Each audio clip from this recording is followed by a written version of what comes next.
The House will be in order. Pursuant to the order of the House of January 3rd, 2025, the chair will now recognize members from lists submitted by the majority and minority leaders for morning hour debate. The chair will alternate recognition between the parties with time equally allotted between the parties, and each member other than the majority and minority leaders and the minority whip limited to 5 minutes, but in no event shall debate continue beyond 11:50 a.m.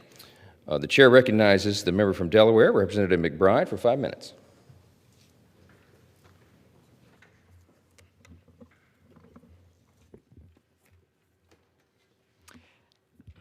Thank you, Mr. Speaker. I rise today to honor a most hallowed occasion in the history of our republic, Delaware Day, which falls this Sunday, December the 7th. On that momentous day in 1787, the greatest state in the Union became the first state in the Union, boldly seizing the mantle of leadership by ratifying the United States Constitution before any of our hesitant sister states dared to do so. Officially declared a state holiday in 1933, Delaware Day invites each of us to reflect upon our state's central role in forging a government of the people, by the people, and for the people.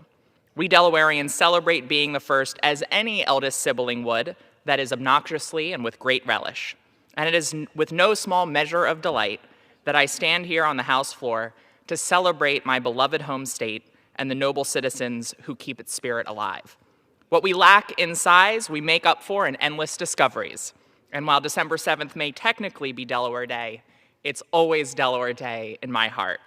So to all Delawareans, may your Delaware Day be filled with cheer, with history, and with the profound satisfaction of knowing we beat everyone else to the punch. Today and every day, it's good being first.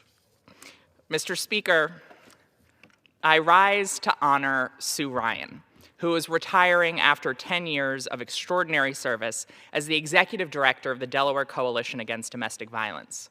For a decade, Sue has been a steady, principled voice behind a coalition that works every day to prevent domestic violence and support survivors across our state. With more than 25 years in nonprofit service as an attorney, advocate, and administrator, Sue has devoted her life to advancing justice for people too often overlooked, survivors of violence, impoverished families, refugees, and those experiencing homelessness. It has been an inspiration to watch Sue lead the Delaware Coalition Against Domestic Violence. Her integrity, compassion, and quiet strength have shaped the way I think about this work and what it means to serve with purpose. Delaware is safer, stronger, and more compassionate because of Sue Ryan's leadership. We thank her for her vision, her courage, and her unwavering commitment to dignity and safety for all. Congratulations on a well-deserved retirement, Sue. Mr. Speaker, I rise today on behalf of Delaware families who are still catching their breath after Thanksgiving, a holiday that should bring joy, not undue anxiety over the cost of a single trip to the grocery store.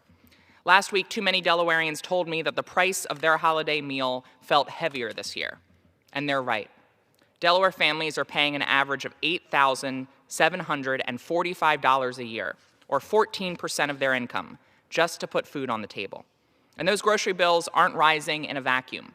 Across the first state, shoppers are seeing coffee up 21%, beef up 11%, flour, sugar, and canned fruits are each up more than 30%, costs that hit parents, seniors, and working people the hardest.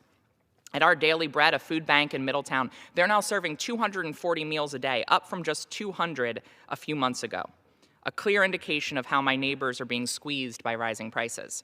Delaware families are being hit from every direction, by inflation, yes, but also by policies coming out of the Trump administration that are pouring fuel on the fire.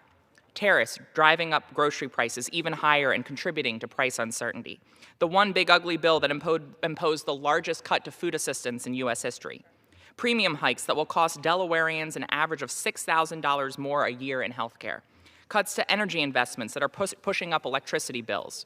New limits on student loan repayment that hit working people hardest. And interest rates so high, they put the dream of a first home further out of reach. Delawareans deserve better than a government that increases their costs while taking away the lifelines that keep them afloat. No matter our politics, we all want the same thing: the ability to feed our families, put a roof over our heads, and find a job with dignity. That's why I'm proud to be a sponsor of legislation that would restore some common sense, banning the president from imposing tariffs without congressional approval, capping the cost of childcare, expanding health coverage, creating new pathways to home ownership, raising the minimum wage, and expanding tax deductions for working-class people. Because after Thanksgiving season, where so many families felt the strain, the message from Delaware is clear. We need solutions, not tariffs and cuts to health care, but policies that make life more affordable. Thank you, and I yield back. The gentlewoman yields. The chair recognizes the gentlewoman from Iowa, Ms. Miller Meeks, for 5 minutes. Thank you, Mr. Speaker. I rise today to congratulate Pella Marching Dutch for their outstanding 2025 season and their well-earned invitation to perform at the celebration of our nation's 250th birthday in Washington, D.C. next year. This remarkable ensemble consists of 226 students who represented their community with excellent success, competing across multiple prestigious competitions. The Marching Dutch delivered their strongest performance at the Band of America Regional Competition, where they claimed first place in Class 2A and earned Outstanding General Effect Award. They advanced to the Open Class Finals and placed 10th overall and celebrated competitive success in Iowa's largest class size for the first time in the program history. Their invitation to perform on the 250th birthday of our great nation is a tremendous honor. I'm proud of all the members of the Pella Marching Dutch and look forward to watching them represent Iowa at this historic celebration. Mr. Speaker, I rise today to recognize an extraordinary young Iowan, eight-year-old Marley Morris, whose kindness and compassion are making a meaningful difference in the lives of children battling cancer.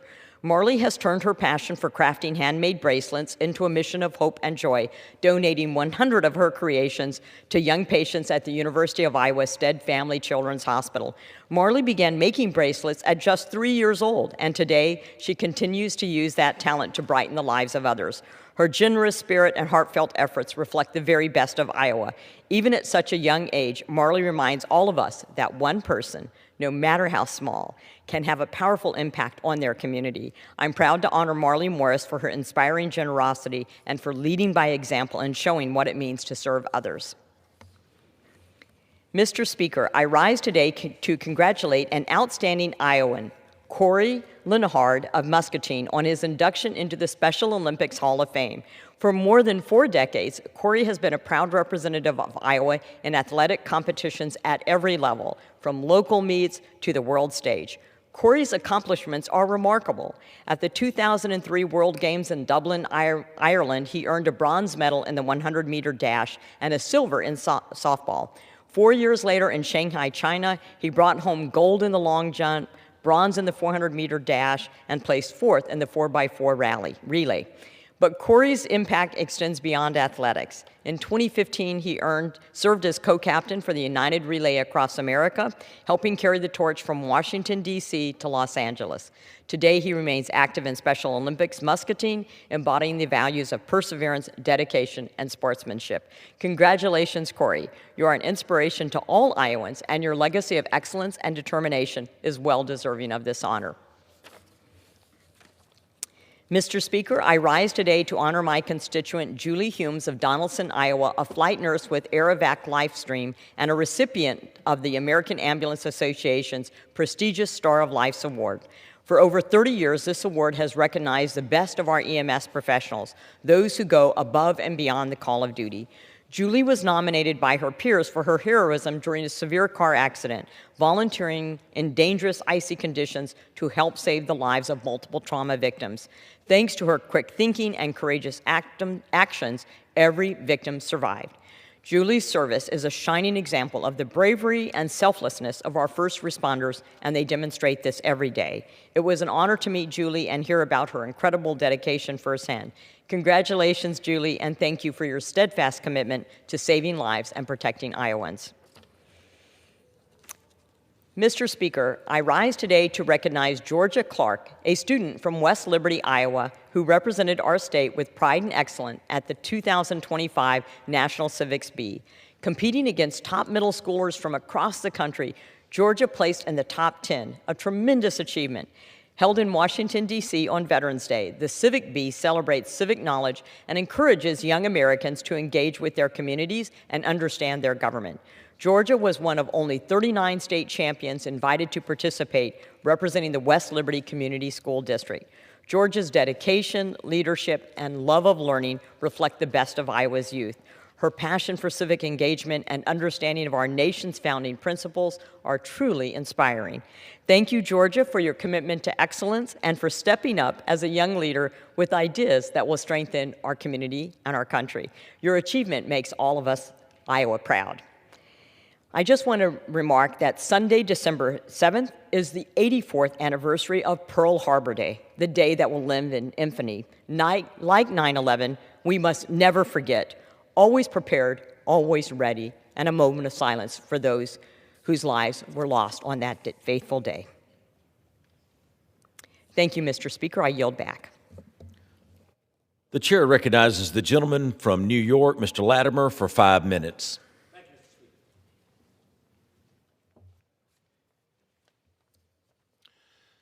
Mr. Speaker, I rise to recognize the public service and accomplishments of Omaira Andino, who this week completed 2 terms and 4 years as mayor of the village of Tuckahoe, with prior service on the village board as trustee.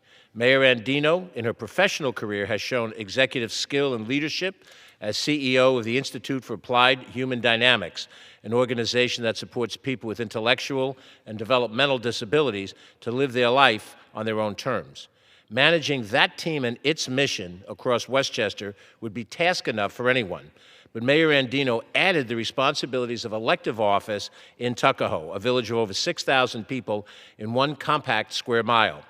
Tuckahoe local government has all the responsibilities of any municipal entity: police protection, sanitation, parks and recreation, planning and land use functions, and more. Her leadership as mayor, charting the village and the board, and providing policy, direction, and oversight to the professional village staff brought Tuckahoe into a new era, an era of capital improvement and better service delivery. Her achievements come as she was the first woman and, as a Latina, the first person of color to lead the village government. She did not seek a 3rd term and has left Tuckahoe in the capable hands of her colleague, new mayor Kara Cronin, sworn into this past Monday.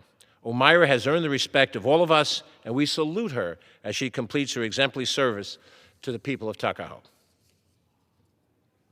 Mr. Speaker, I rise today in support of the Transformation to Competitive, Integrative Employment Act, which was recently reintroduced by Congressman Bobby Scott and Pete Sessions.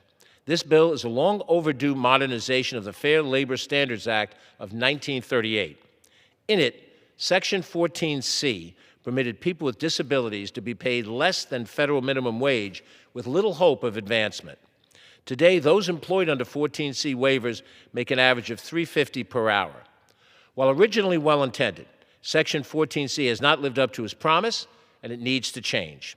2 of my constituents recognize this injustice as it relates to their loved one, a high schooler, Ellie, who wants to be paid fairly. Over 10 days, the father-son duo ran 260 miles from New York City to Washington, D.C. to raise awareness for the bill. Their run raised national awareness, and now it's up to us to act. Together, we can support those workers by ensuring that they earn the fair pay they deserve. Thank you, Mr. Speaker. Mr. Speaker, let me salute the Rye High School Garnets football team as they head to Syracuse to compete in the New York State Athletic Championship for Class A under the JMA Wireless Dome, previously the Carrier Dome. This Class A state championship game is much watched across the state of New York, and it's under the legendary 50-year leadership of Coach Dino Gar. Rye High School football teams have won 4 state championships and are now competing against Brighton for their 5th state championship. This year's squad is led by quarterback Carson Miller, wide receiver Henry Shoemaker, running back Jagger Fenton, and the aptly named Charlie Garnett, Garnett being the school mascot. Their strong offense mowed down all the competitors in Section 1 football and through 5 postseason games with huge margins, winning over Minnesink Valley and Cornwall in the earlier games in the finals. We salute the players and the coaches that have made the city of Rye proud. Go Garnets. Thank you, Mr. Speaker, and I yield back. Chair recognizes the gentleman from Texas, Mr. Cloud, for 5 minutes.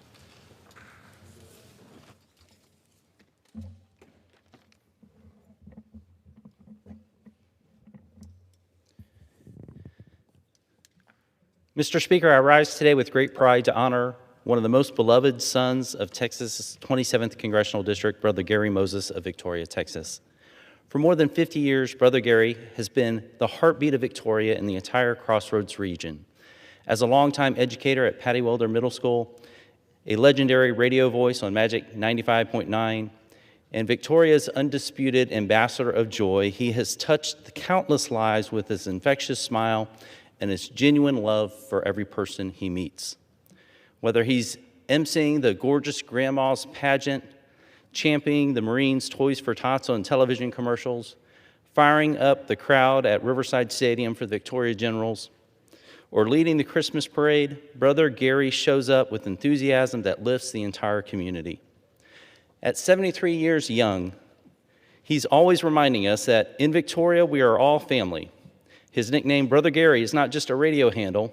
It's the truest description of how he treats everyone he encounters. And residents make sure he's invited to every celebration because they know an event simply isn't complete without Brother Gary's presence. Mr. Speaker, Brother Gary Moses embodies the very best of Texas spirit, faith, family, and hard work. On behalf of the people of the 27th District and the countless lives he has brightened, I'm proud to recognize him today and thank him for reminding us all of how one person truly can make a difference and make a community feel like a home. Thank you, Mr. Speaker, and I yield back. Chair recognizes the gentlewoman from Ohio, Ms. Brown, for 5 minutes.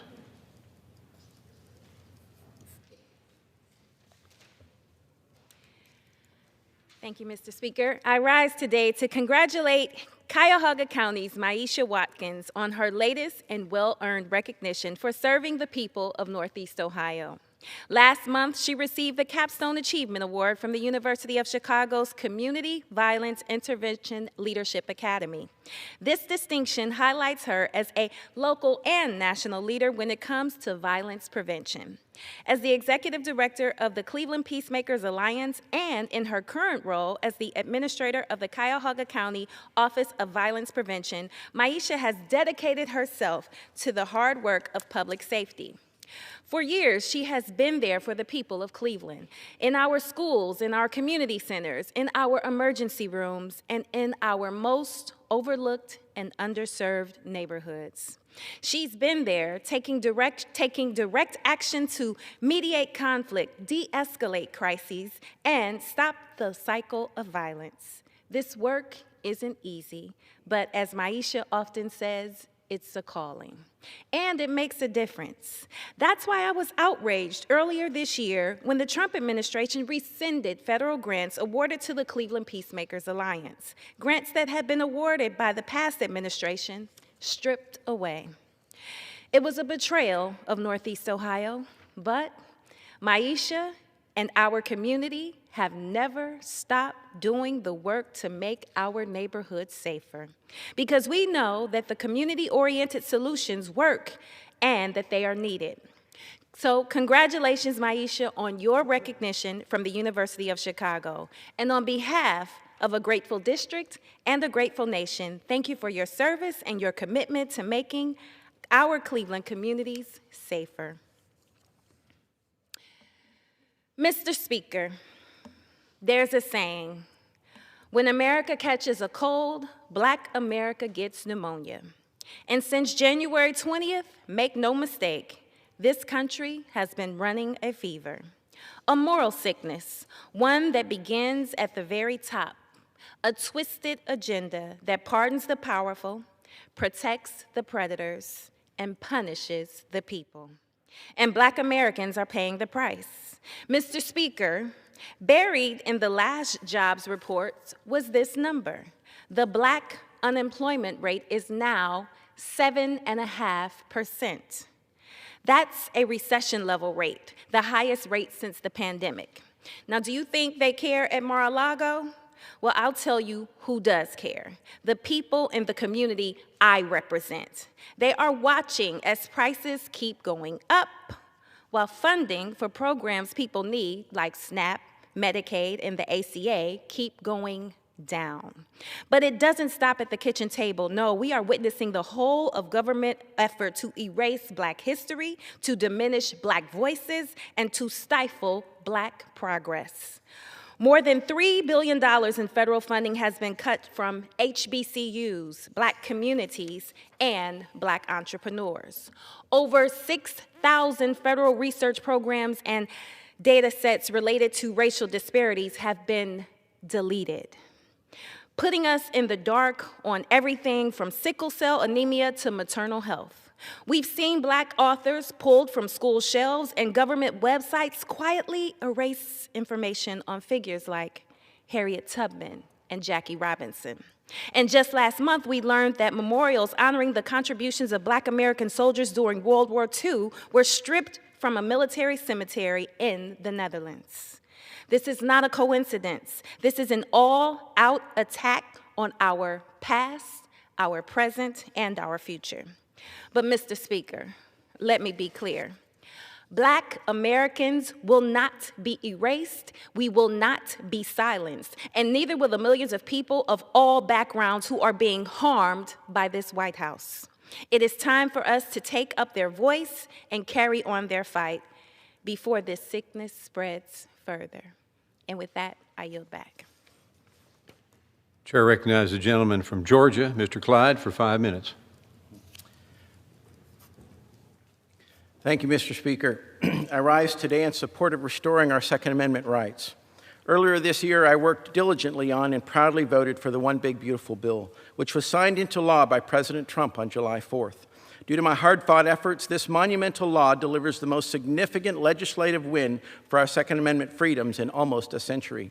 Throughout the negotiations, I fought to restore our Second Amendment rights, ultimately securing a measure to zero out the $200 tax on suppressors and short-barreled firearms under the draconian National Firearms Act. This tax had been on the books since 1934, representing both an unconstitutional and financial barrier to our Second Amendment rights. Thankfully, starting January 1st, 26, American citizens will no longer be subjected to this unnecessary and unconstitutional taxation. However, the burdensome transfer and registration requirements linked to the zero tax have so far remained. Yet it was Congress's clear intent to repeal the NFA registration by eliminating the NFA taxation. After all, the two are inseparably linked. Without the tax, the associated registration requirements no longer have a legal standing. In fact, had it not been for the radical partisan Senate parliamentarian, this intent would have been explicitly written in the bill text. Apparently, what the Senate parliamentarian didn't understand is the history and mechanisms of the National Firearms Act. Congress enacted the NFA in 1934, imposing an excise tax of $200, equivalent to nearly $5,000 today, on the manufacture and transfer of certain firearms. Congress enacted the NFA pursuant to its taxing power under Article 1, Section 8 of the Constitution. The Supreme Court in Sosinski v. United States, 1937, upheld the constitutionality of the NFA's registration and transfer provisions as supportable as in aid of Congress's proper exercise of the taxing power. Furthermore, the Supreme Court in United States v. Constantine, 1935, held that a tax that doesn't generate revenue cannot be justified as a tax. Therefore, NFA registration serves as the mechanism by which ATF accounts for the tax paid on each firearm, identified by its serial number. The tax stamp affixed by the ATF on an NFA application reflects both the firearm serial number and the amount of tax paid for the transfer. Moreover, the NFA's criminal provisions pertain exclusively to the failure to pay or register the payment of the tax with the ATF. The registry is a tax registry, a registry of the tax paid on each firearm cataloged by the serial number of each firearm. So again, NFA registration and taxation are inseparably linked. You cannot have a registration of the tax paid on a firearm when there is no tax. Last month on Veterans Day, I led 30 of my House Republican colleagues in sending a letter to Attorney General Pam Bondi to reaffirm congressional intent behind the zeroing out of the NFA tax provision in the One Big Beautiful Bill, as well as to urge that the DOJ adopt this position in all litigation concerning this matter. Unfortunately, the DOJ's recent brief in a lawsuit involving NFA registration defends the draconian NFA firearm registration and ignores congressional intent. First and foremost, the legal argument to defend and keep the NFA registration simply isn't there, plain and simple. When the One Big Beautiful Bill eliminated the tax on a broad class of firearms regulated under the NFA, the constitutional foundation for applying the NFA's transfer and registration requirements to those zero-tax firearms no longer exists. These requirements now improperly operate without any corresponding exercise of Congress's taxing power. As the Supreme Court upheld the NFA's provisions only as in aid of that taxing power, and since the relevant excise taxes have been repealed, the transfer and registration requirements must likewise be understood as repealed with respect to the firearms now subject to the zero tax. The Department's recent filing ignores this reality and instead offers a theory that would convert the NFA from a tax statute into a freestanding gun registry, an outcome Congress has never authorized and has repeatedly rejected. Even the 1986 Firearm Owners Protection Act prohibited a federal registration scheme, and I quote, "nor that any system of registration of firearms, firearm owners, or firearm transactions or dispositions be established." In addition, when Congress reduced the Obamacare penalty to zero during President Trump's first term, the Department of Justice refused to defend the underlying flawed law. So clearly the DOJ is fully empowered to decline to defend statutory provisions that no longer rest on a valid constitutional basis. It has exercised that authority before and must do so again here. It is time, this time in defense of Americans' Second Amendment rights. When I came to Congress, I promised my constituents that one of my top priorities would be to not only fight to protect our Second Amendment rights, but to restore what we've lost. The National Firearms Act of 1934 is an unconstitutional relic that has infringed on these liberties for far too long. We must take this historic opportunity to ensure both taxation and registration on suppressors and short barrels are gone for good. Thank you, Mr. Speaker, and I yield back. Chair recognizes the gentleman from Rhode Island, Mr. Maganizner, for 5 minutes. Not here.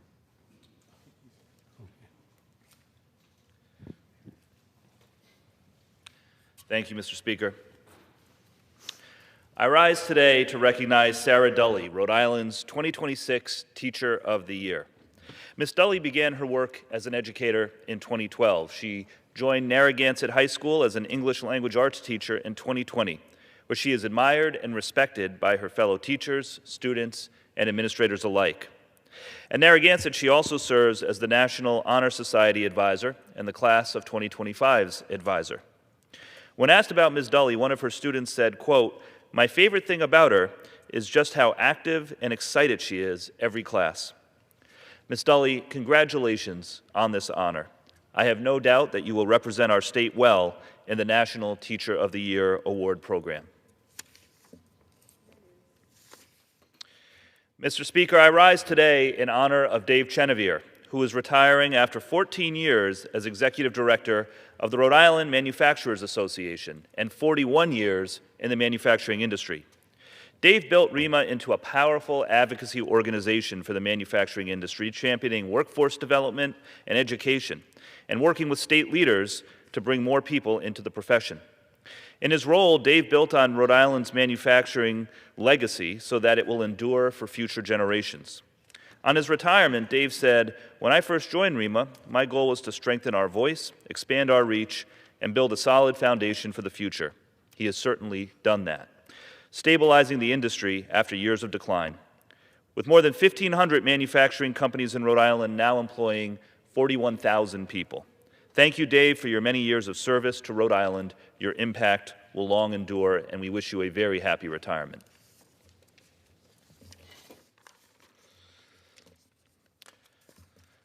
Mr. Speaker, while Donald Trump and congressional Republicans spend time building a billion-dollar ballroom, bailing out Argentina, and lavishing tax cuts on billionaires, Rhode Islanders and Americans continue to struggle with the high cost of health care.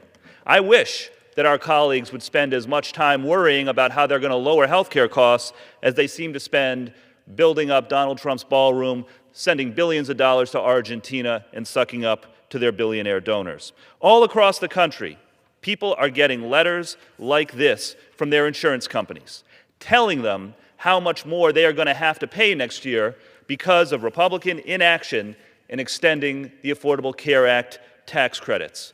Letters like this one received by Susan from South Kingstown. She, her husband, and her college-age son are going to see an increase of $1,700 a month, $20,000 a year more that they are going to pay for their health insurance for 3 people if Republicans don't do the right thing and extend the Affordable Care Act tax credits. Kim from East Greenwich. She runs a small business with her husband, an appraisal company. She has a family of 4 with 2 teenage daughters.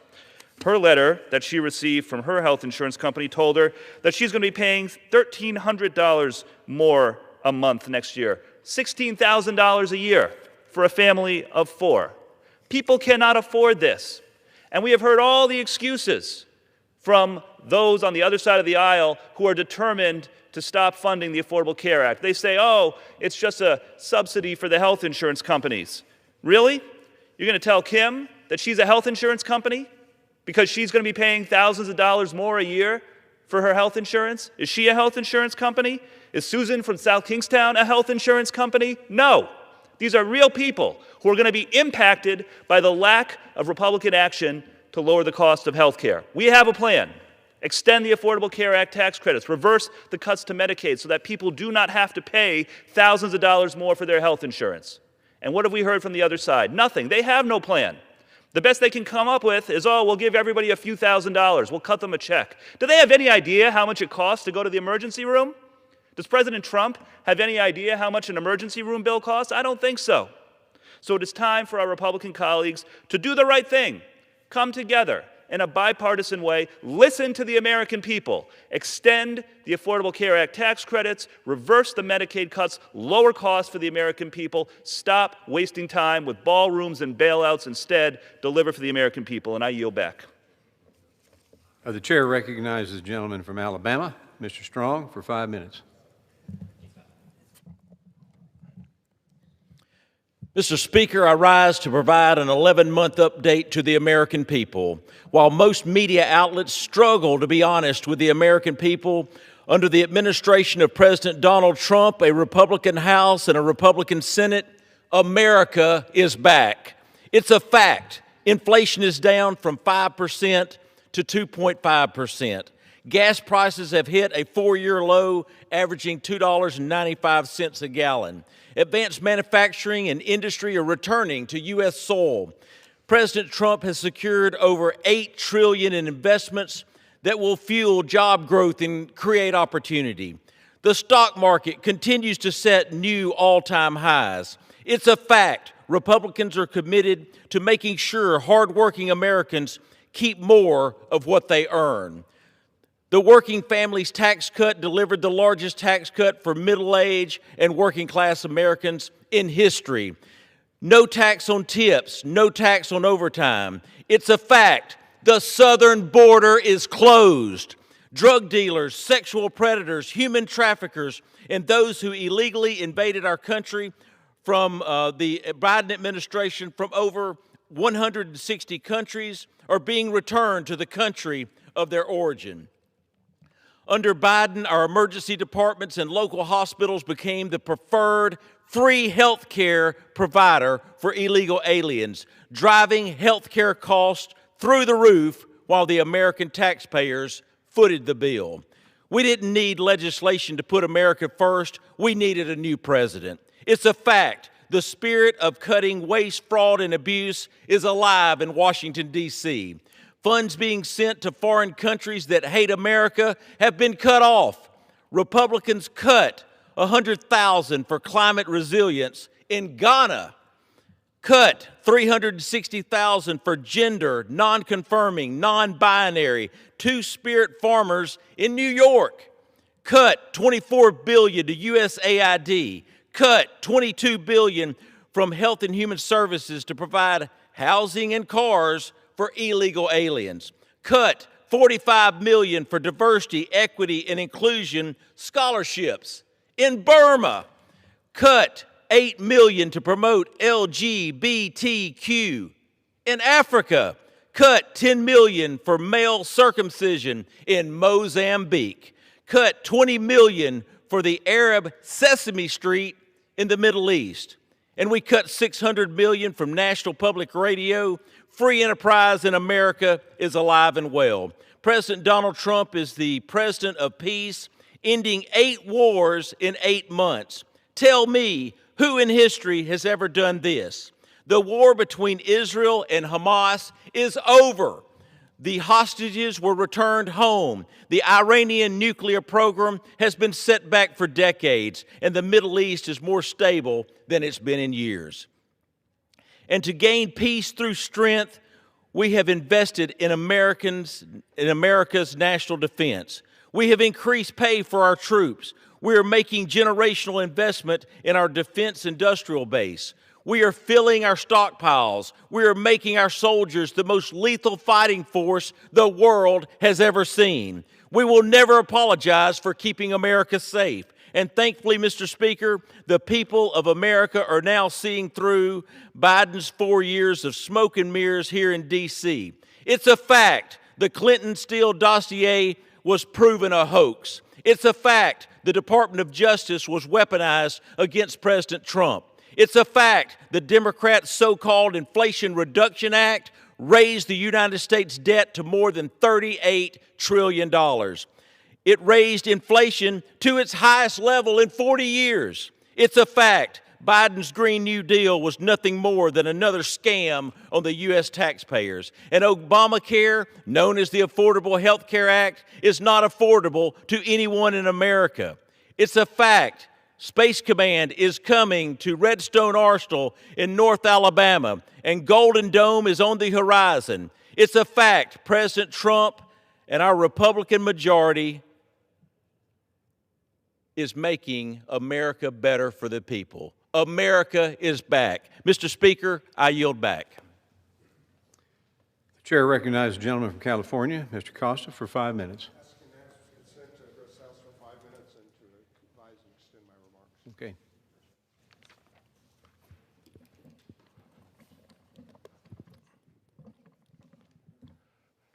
Mr. Speaker, with only 10 voting days left in this year's calendar, Congress must act if we are to avert a full-blown health care crisis. And I rise today to bring attention to affordability and the health care crisis that is pending upon us. I think this is what Americans want us to do, as opposed to bailing out Argentina or figuring out how to finance a $300 million ballroom that will dwarf the size of the White House. What Americans are concerned about is premiums that are climbing. What Americans are concerned about is the increase in their grocery bills. What Americans are concerned about, that I represent in the San Joaquin Valley, is bearing more and more of this burden and not seeing any potential light at the end of the tunnel. Families are forced to make impossible choices, putting food on the table or whether or not they should keep their health care coverage. In July, the Trump's one big, I never thought it was beautiful, law became law. It slashed over $1 trillion from Medicaid, from children's health care coverage, and from Medicare, and the Affordable Health Care Act, and at the same time adding $4.2 trillion to our national debt.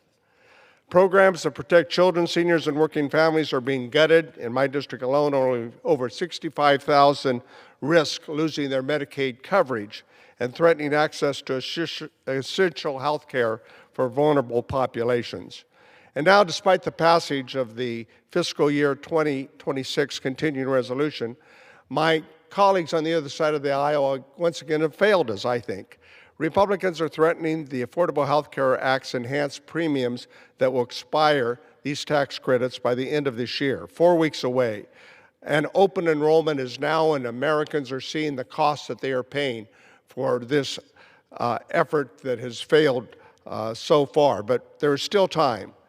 There's still time where families can avert the stark choice of having to pay more for their health care or make sacrifices elsewhere in their lives. There's still time, if we continue these tax credits, that we will avoid the dramatically higher health care that our constituents are paying in co-payments and deductibles, up to 22,000 people in my congressional district alone. To illustrate what this means, a couple who are 60 years old in Fresno earning $82,000 a year will pay $18,000 more per year for coverage. A family of four in Tulare County earning $64,000 a year will pay $2,500 more.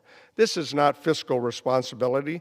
This is a Republican health care tax hike on working families imposed in the richest country in the world. I think it's unacceptable.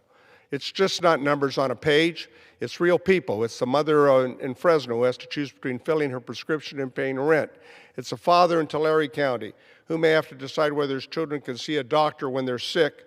It's seniors who have delayed care, skipped medications, avoided preventive screenings because of these rising costs. And these are the consequences of inaction. But there is still time. Mr. Speaker, the Democrats have a plan. Our plan keeps the premiums affordable. Our plan prevents Republican health care tax hikes. Our plan requires President Trump to carry out a bipartisan budget. That's what we're supposed to do, a bipartisan budget. We know health care cannot wait, families cannot wait. Our nation needs certainty, affordability, and leadership more than ever. So let us come together at the table in a bipartisan fashion. That's what my constituents expect of us. Let us extend the affordable health care tax premiums. Let us keep health care affordable for Americans. And let us show the American people that Congress can act responsibly, that we can protect our families, that we can deliver on the promises to ensure that no one has to choose between health care and their basic needs of the safety net that is a contract that I think we have with the American people. Our constituents are counting on us. Let us not fail them. Americans deserve affordable health care, and we have the end of this month to make that happen. I will now adjourn the rest of my time. I thank the Speaker. Gentleman yields back. Okay.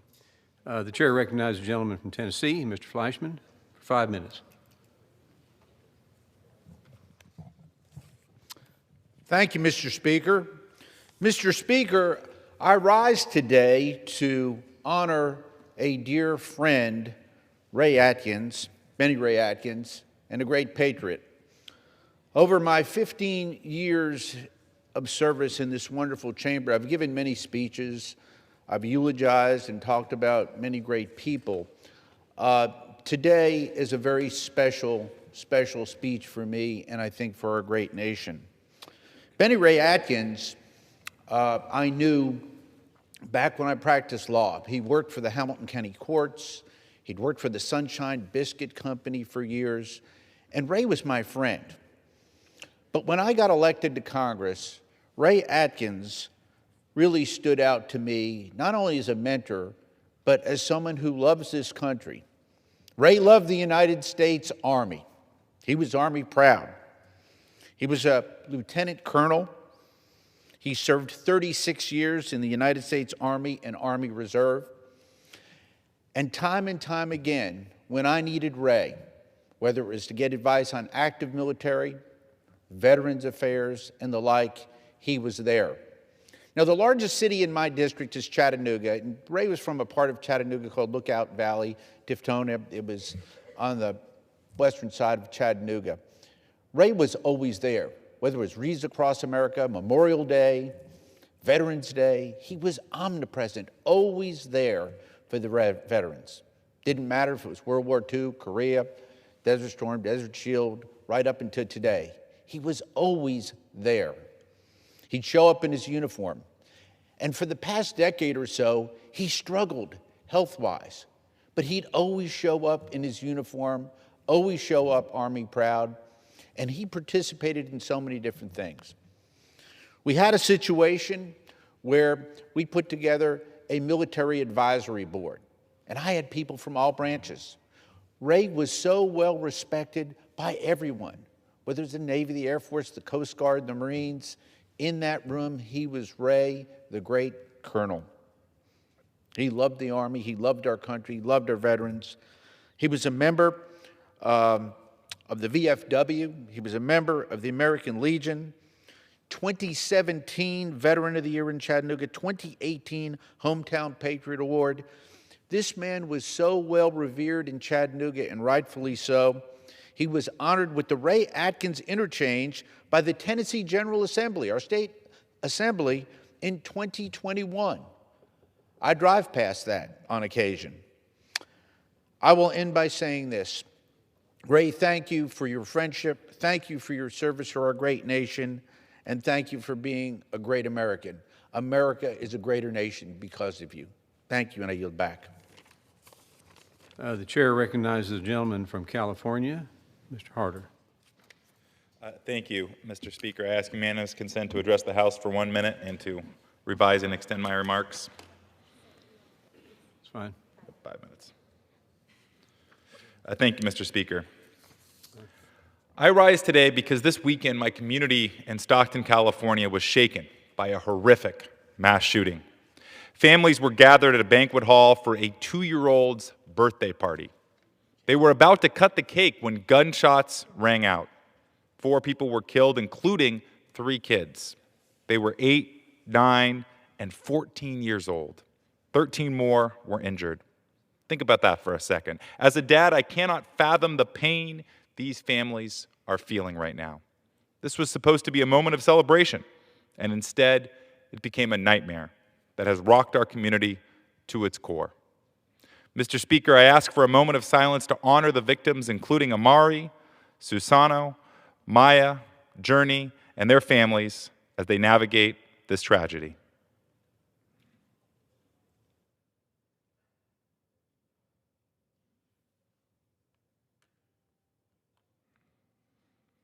My wife Pam and I are praying for the victims, their families, and our community. We are and always will be Stockton strong. Thank you, and I yield back. Gentleman yields back. Chair recognizes the gentleman from the great state of Florida, Mr. Hardopoulos, for 5 minutes.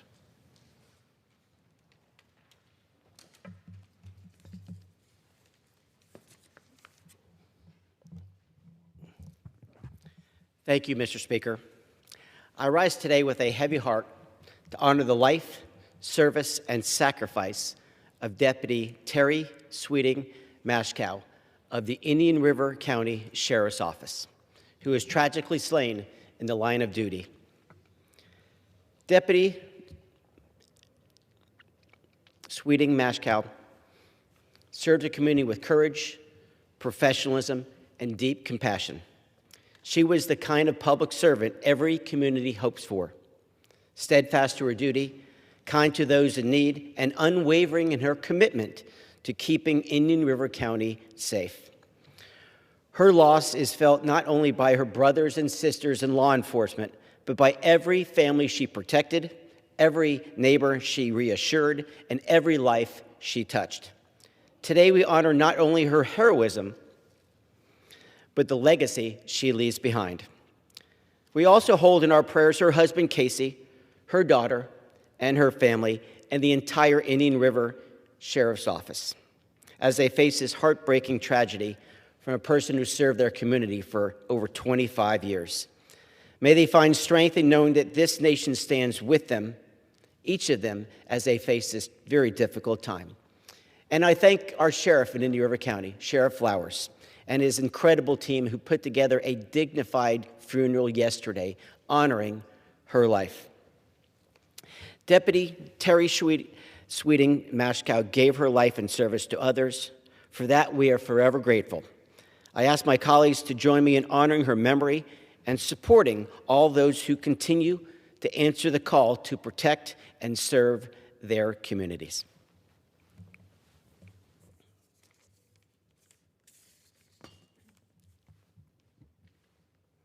Mr. Speaker, today I rise to honor the life of David Long, a local locksmith in Indian River County, an Army veteran who was tragically killed in Vero Beach while assisting deputies during a court-ordered eviction.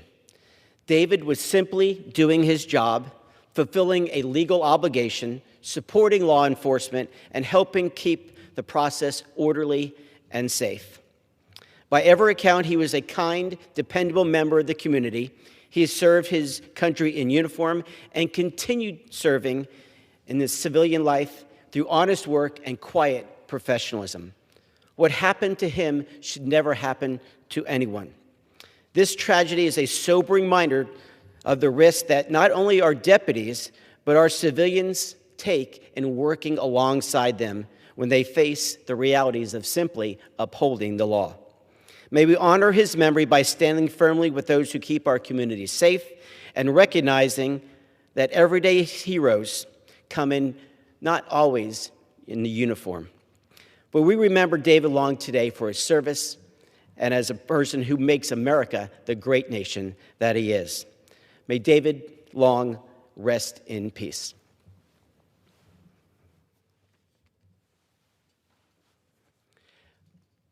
Mr. Speaker, I rise today about this issue of affordability.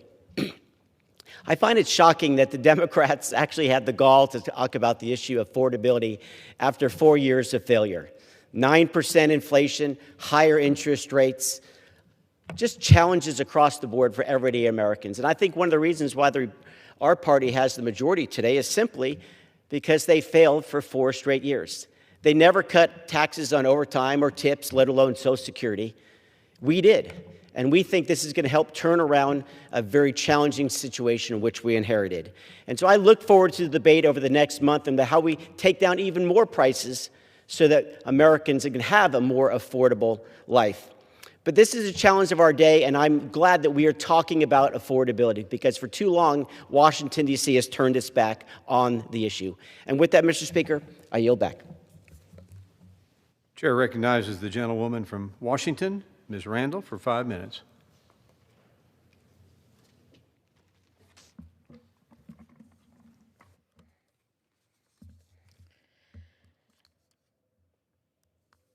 Thank you, Mr. Speaker. I come to the floor today to raise the alarm on the Republican healthcare crisis. Speaker Johnson shut the government down for 43 days and kept the House out of session, effectively running out the clock to find solutions to address the healthcare affordability crisis created by my Republican colleagues. And now we have just 11 session days left before recessing for the holidays. And my colleagues on the other side of the aisle have offered 0 solutions.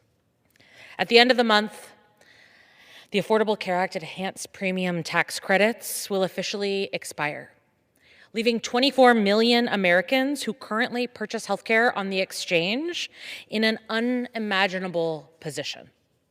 While Mike Johnson may be sleeping soundly and enjoying the holidays with his family, millions of Americans will be up at night worrying about how they are going to pay for health insurance on top of the affordability crisis the Trump administration created with reckless policies. My family knows what this feels like. My sister Olivia was born with microcephaly, which means her brain was small and the doctors didn't know why. And even with insurance provided by my dad's civilian job at the Department of Defense, Olivia wouldn't have gotten the care that she needed to live for 19 years as healthy as possible if it weren't for the Washington State Legislature expanding Medicaid the year she was born. And my family would have faced dire choices about which bills not to pay in order to meet Olivia's needs if it weren't for Medicaid access. Would we give up heating, groceries, school lunches? Neighbors of mine in Washington 6 are already sick to their stomachs looking at their monthly costs.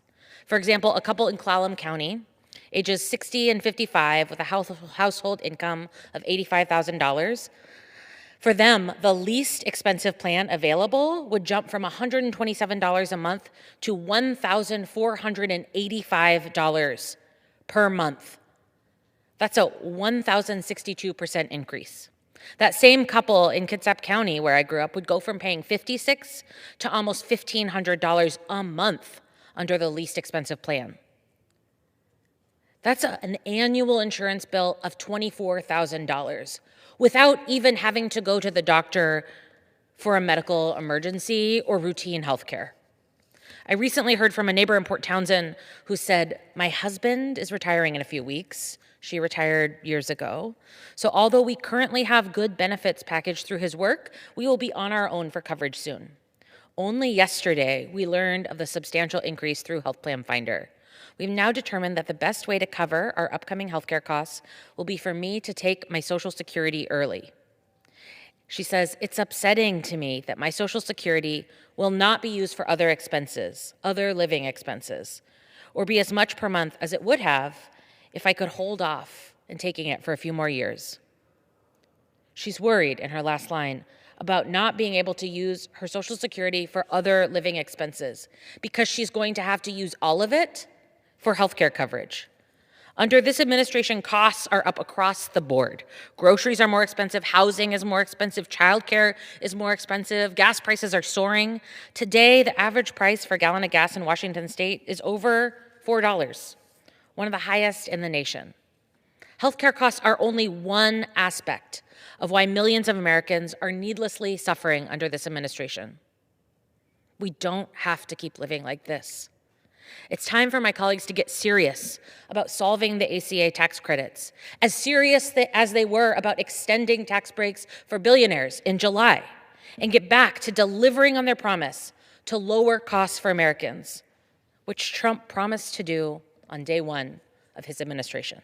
Mr. Speaker, I yield back. Chair recognizes the gentleman from Arizona, Mr. Siscomani, for 5 minutes.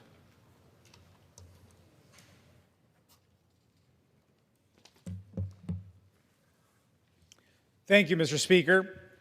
I rise today to congratulate South Point High School's girls flag football team for winning the 4A state championship in its first season. On November 22nd, the Lancers took home the state title in a fierce match against Mesa Eastmark. Even the 2-hour weather delay couldn't stop the Lancers from taking down the number 2 ranked Eastmark, 17-0. Winning them the 4A title in the first year of the girls flag football program. In an impressive season that they finished 16-1. Freshman quarterback Isla Collins, who is a youth national team player for the United States, led her team with 2 rushing touchdowns, scoring her first at the end of the first quarter and adding her second touchdown in the middle of the fourth quarter. Additionally, junior Andy Kalkovic added a 21-yard field goal, extending the Lancers' lead. To Coach Barry Peterson, the entire team, and everyone who played a part in this successful first season, congratulations. There are undoubtedly many, many more to come ahead. You have made your school and our community incredibly proud. Lancers, enjoy this victory. You earned it. Congratulations once again.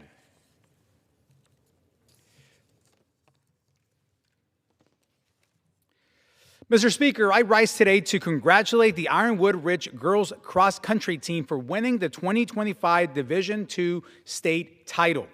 This is the 4th time the Nighthawks have taken home a state championship title. Senior Sorella Natal was the D2 runner-up with a finishing time of 19:23.4, securing the Nighthawks win. Additionally, sophomore Sophia Simmons finished in 9th place with a time of 20:05.5. And sophomore Kylie Lederholz finished in 10th place with a time of 20:08.9. The coaches Michael Smith and Bob Jones, the whole team, and everyone who made this win possible, congratulations. You have made your school and our community very, very proud. Nighthawks, enjoy your victory. You earned it.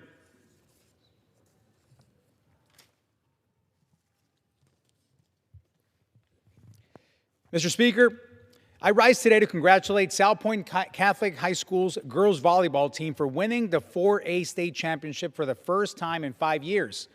The number 1 ranked Lancers took home the 4A conference state title against the number 3 ranked American Leadership Academy, Quinn Creek, with a score of 3-1. After a struggle to maintain the lead, they prevailed in the end, including an impressive 6-0 run in the 4th set. Senior Kate Mobley earned the tournament's MVP title with a powerful performance of 11 kills, 22 digs, 25 receptions, and 5 solo blocks.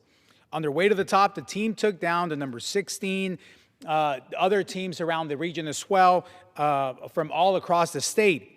This thrilling victory marks South Point's 4th state championship win and caps off an amazing season in which South Point Catholic went 24-2 overall.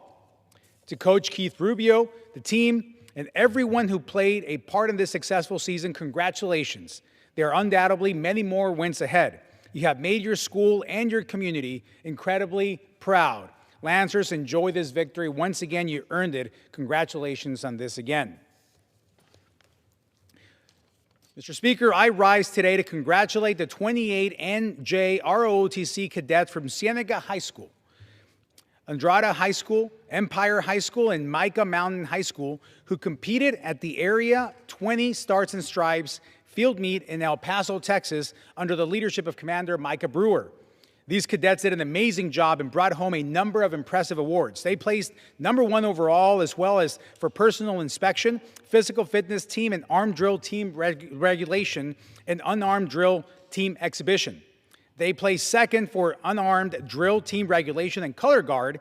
They placed 3rd for academic team and armed drill team exhibition. Additionally, Madeline Michael won the individual award for most sit-ups for girls, completing a total of 178. To these 28 cadets and all who took part of this special competition, congratulations. You have worked hard and have made your school and our community extremely proud. Congratulations once again on all your wins. They were all well earned. Thank you. I yield back. Pursuant to Clause 12A of Rule 1, the Chair declares the House in recess until noon today.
The House will be in order.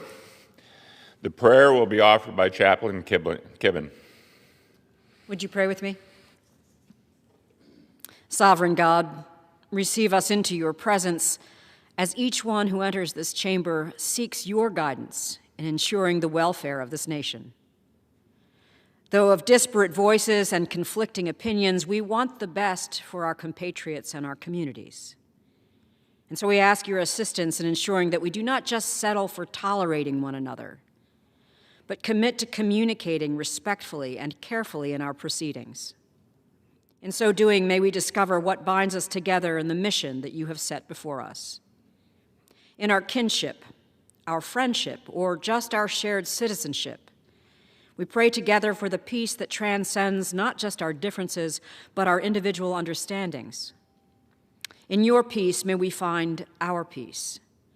In our engagements and our arguments, may we rid ourselves of all malice, deceit, hypocrisy, envy, and slander, and together show respect for the people with whom you have called us to serve. In awe, even fear of the judgment that is yours, we humbly offer this day and ourselves to you. We pray this in your merciful name. Amen. Amen. The chair has examined the journal of the last day's proceeding and announces to the House the approval thereof. Pursuant to Clause 1 of Rule 1, the journal stands approved. The Pledge of Allegiance will be led by the gentleman from California, Mr. D. Saunier. I pledge allegiance to the flag of the United States of America and to the republic for which it stands, one nation, under God, indivisible, with liberty and justice for all. The chair will now entertain up to 15 requests for 1-minute speeches on each side of the aisle. For what purpose does the gentleman from Pennsylvania seek recognition? Mr. Speaker, request unanimous consent to address the House for 1 minute and to revise and extend my remarks. The chairman is recognized for 1 minute. Thank you, Mr. Speaker. I rise today to welcome the Penn State Lion Caucus to Capitol Hill. Lion Caucus is a university-affiliated student organization connected to the Office of Government and Community Relations. Lion Caucus promotes the official message and the positive impact of Penn State University to local, state, and federal elected officials. It also educates fellow students about legislation and policies that impact the university and the students. Each year, Lion Caucus organizes and executes Capitol Day, Penn State's annual state advocacy event. The organization also hosts seminars for students across campus, holds meetings in Harrisburg with legislators and lobbyists, and welcomes elected officials to University Park. Lion Caucus is made up of a diverse group of undergraduate and graduate students from any background or major. As a graduate of Penn State, I'm proud of these students for devoting their time and resources to educate and advocating for their fellow students, promoting civic engagement, and showcasing the Penn State community. We are. Thank you, Mr. Speaker, and I yield back the balance of my time. The gentleman yields back. The chair now recognizes the gentleman from California. Or for what purpose does the gentleman from California seek recognition? I ask unanimous consent to address the House for 1 minute and revise and extend. The gentleman is recognized. Thank you, Mr. Speaker.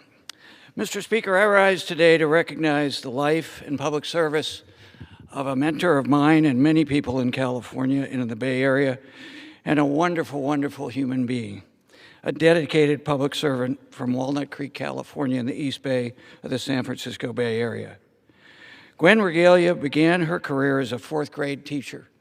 She was a teacher all her life in many ways, before serving on the Walnut Creek School District Governing Board for almost a decade. Gwen later served on the City Council for 21 years and also served regionally on the Association of Bay Area Governments. She had 5 terms as the mayor of the city of Walnut Creek, during which time she championed the development of local institutions like the Lesher Center for the Arts in Walnut Creek and the Walnut Creek Library, 2 remarkable local institutions. Sadly, Gwen passed away in November. She will be remembered for her outstanding leadership, for her indelible mark that she left on Walnut Creek in the San Francisco Bay Area, the state of California, and indeed on the United States of America. Thank you, my friend Gwen. Thank you for your service and your incredible personality. Mr. Speaker, I yield back. Gentleman yields back. For what purpose does the gentlelady from Michigan seek recognition? Gentlelady is recognized. There we go. All right. Mr. Speaker, I rise today to recognize Harbor Beach High School football team for winning the Michigan Division VIII state championship last week. Harbor Beach Pirates took home their second state championship in football, never trailing in the game. They won 31-20 at Ford Field in Detroit. And I might add that they had a perfect 14-0 season. So congratulations to Coach Schelke and his talented young group of men on their incredible accomplishment at Ford Field. You have made Michigan's 9th District proud, and I really hope you cherish this memory and all of your hard work that you dedicated this season. Congratulations again, and go Pirates. Thank you, and I yield back. Gentlelady yields back. For what purpose does the other gentlelady from Michigan seek recognition? Gentlelady is recognized for 1 minute. I want to honor the life and legacy of my dear friend, Fred Durhal, Jr. He was a former colleague and a remarkable public servant who devoted decades of his life to fighting for Detroiters. Throughout his years in the Michigan State House, and as the chair of the Michigan Legislative Black Caucus, Fred carried with him passion, courage, and a deep commitment to public service. He was so kind-hearted.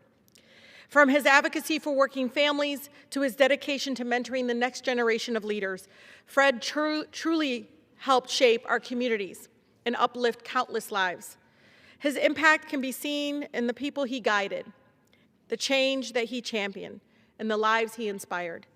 I join our community in mourning his passing during this difficult time and send my deepest condolences to his family, his children, and all who were touched by his life. May his legacy continue to live in the city he loved so dearly. May he rest in peace. The gentlelady yields back. For what purpose does the distinguished gentleman from South Carolina seek recognition?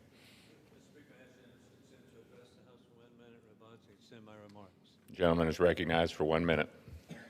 Thank you, Mr. Speaker. I am grateful to recognize Army Congressional Fellow Captain Andrew Andy George for his service to America and the citizens of South Carolina. Throughout his dedication with the office, Andy has been a valued team member for legislation supporting the military and veterans. After graduating from Virginia Tech, Andy served in leadership positions within the 101st Airborne Division, including deployment to Syria with Operation Inherent Resolve. Andy later served as a Special Operational Detachment Commander for multinational exercises in Central and South America. Impressively, Andy is a White House military social aide. The only unfortunate quality about this Massachusetts native is that he is a fan of the New England Patriots. In conclusion, God bless our troops as the global war on terrorism continues. Trump is reinstituting peace through strength, revealing war criminal Putin lies, insulting Trump, and mocking Trump envoys Steve Witkoff and Jared Kushner in Moscow today as Putin threatens expanded war in Europe. I yield back. Gentleman yields back. For what purpose does the distinguished gentleman from North Carolina seek recognition? The gentleman is recognized for 1 minute. Mr. Speaker, Thanksgiving brought families together to enjoy delicious meals, as some of us are still recovering. There were two fortunate turkeys, one named Gobble, the other Waddle, from Travis and Amanda Pittman's farm in Wayne County, North Carolina, and they were selected for a presidential pardon. They went on a journey from the east to the White House. They even stayed at the Willard Intercontinental Hotel and now at North Carolina State University. Although Gobble and Waddle survived the dinner table, they shine a light on the dedication of our agriculture community and the hard work that's taking place with companies such as Butterball and the National Turkey Federation. Farmers allow these long-standing traditions, and we must never forget it. let us take a moment to recognize Eastern North Carolina farmers and those across our country. I'm extremely proud to honor the Pittmans and Gobble and Wobble as they strut their stuff now with the Wolf Pack. I yield back. Gentleman yields back.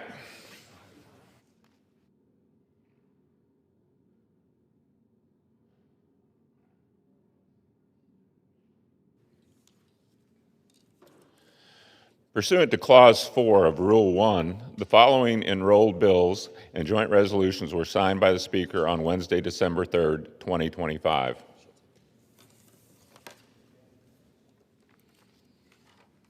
H.R. 970, H.R. 983, H.R. 1912, and House Joint Resolution 130.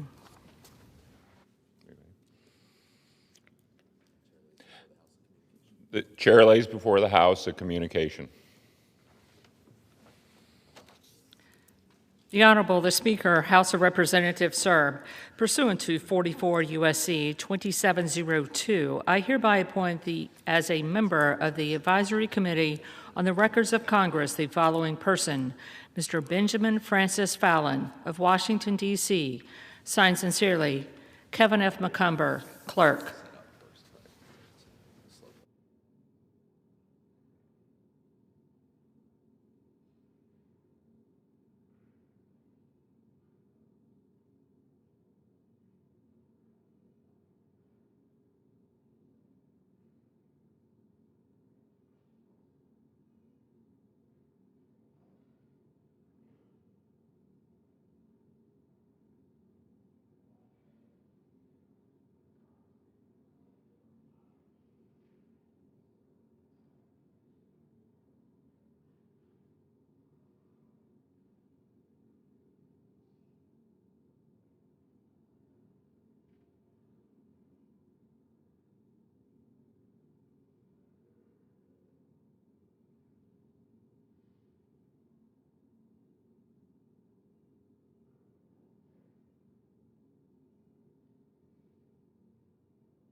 For what purpose does the gentleman from Michigan seek recognition? Mr. Speaker, pursuant to House Resolution 916, I call up H.R. 1005 and ask for its immediate consideration in the House. The clerk will report the title of the bill. Union Calendar Number 6, H.R. 1005, a bill to prohibit elementary and secondary schools from accepting funds from or entering into contracts with the government of the People's Republic of China and the Chinese Communist Party and for other purposes.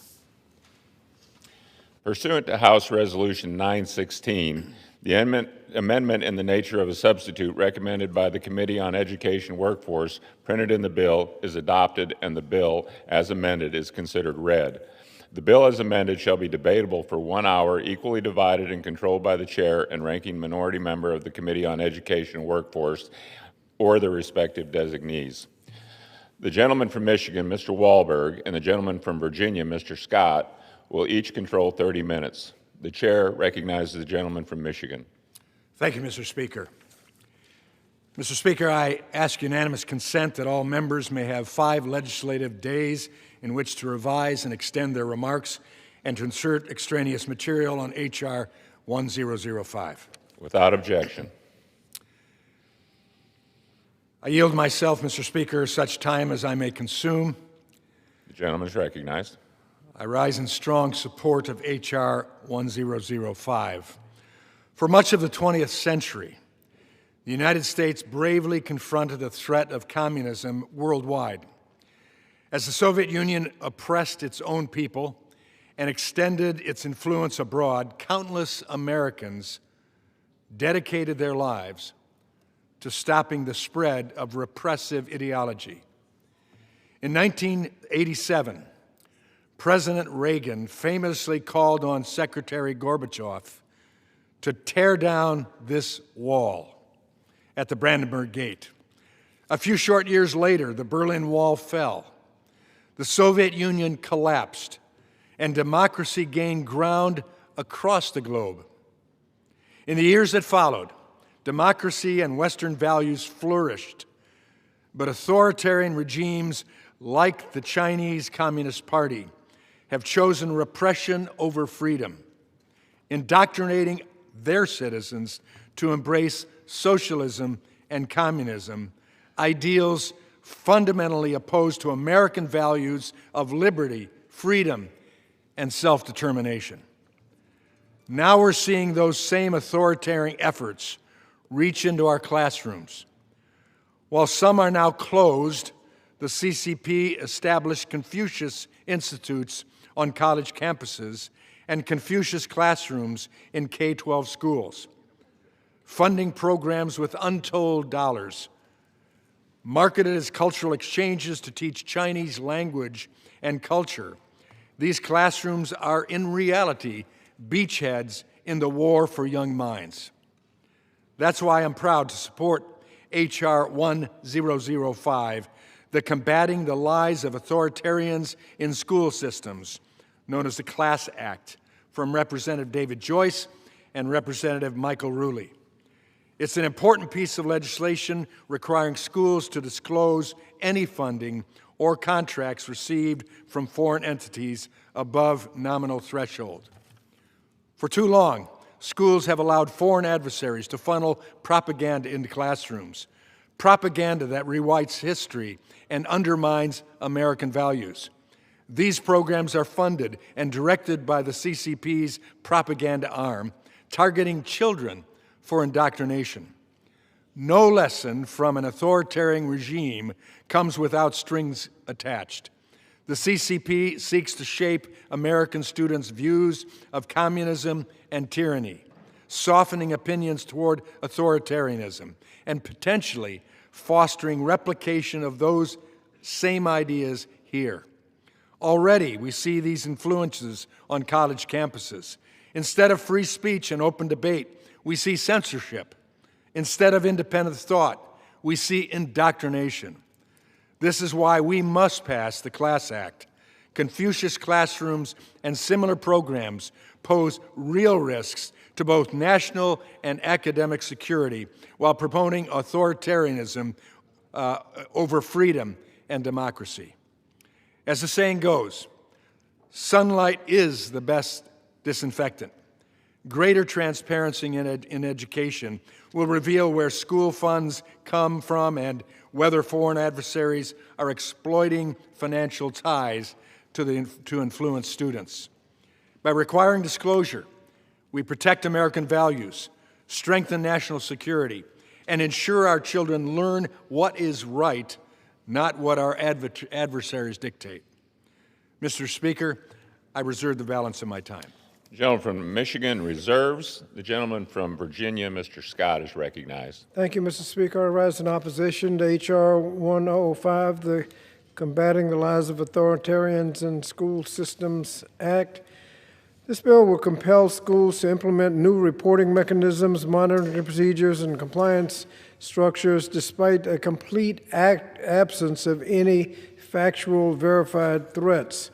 Under current law, K-12 schools are not required to report funding from foreign governments or contracts with foreign entities, as most school funding comes from local property taxes, state formulas, and a little bit from the federal government. This bill would require schools to report funding or contracts with a foreign source. So let's be clear. There's no evidence that K-12 schools are under any threat from misinformation or covert influence by authoritarian foreign governments in any measurable way. If passed, school districts may already facing shortages of teachers, counselors, and support staff. Now we'll have to divert critical time and resources from instruction to completing bureaucratic paperwork, like what qualifies as a foreign source, who qualifies as a foreign source, and you've got to have professional development so every school principal and superintendent knows exactly who needs to be reported and how. You mentioned Confucius Institutes. We've got 15,000 school systems that will have to comply with this bill. 5 Confucius Institute classrooms have been found to exist in the United States at last count. And 15,000 school systems are going to have to put up with this paperwork. This is a very definition of unfunded mandate and imposes obligations without offering the capacity or funding to meet the mandate. Instead of strengthening our school system, it distracts from the urgent challenges our schools are facing, such as widening achievement gaps as reflected in the latest National Assessment of Educational Progress scores, the NAEP scores, and growing difficulty in recruiting and retaining quality educators. So let's underscore the broader point. The colleagues across the aisle have remained silent as the administration has dismantled or is in the process of dismantling the Department of Education, undermining its legitimacy, capacity, and effectiveness.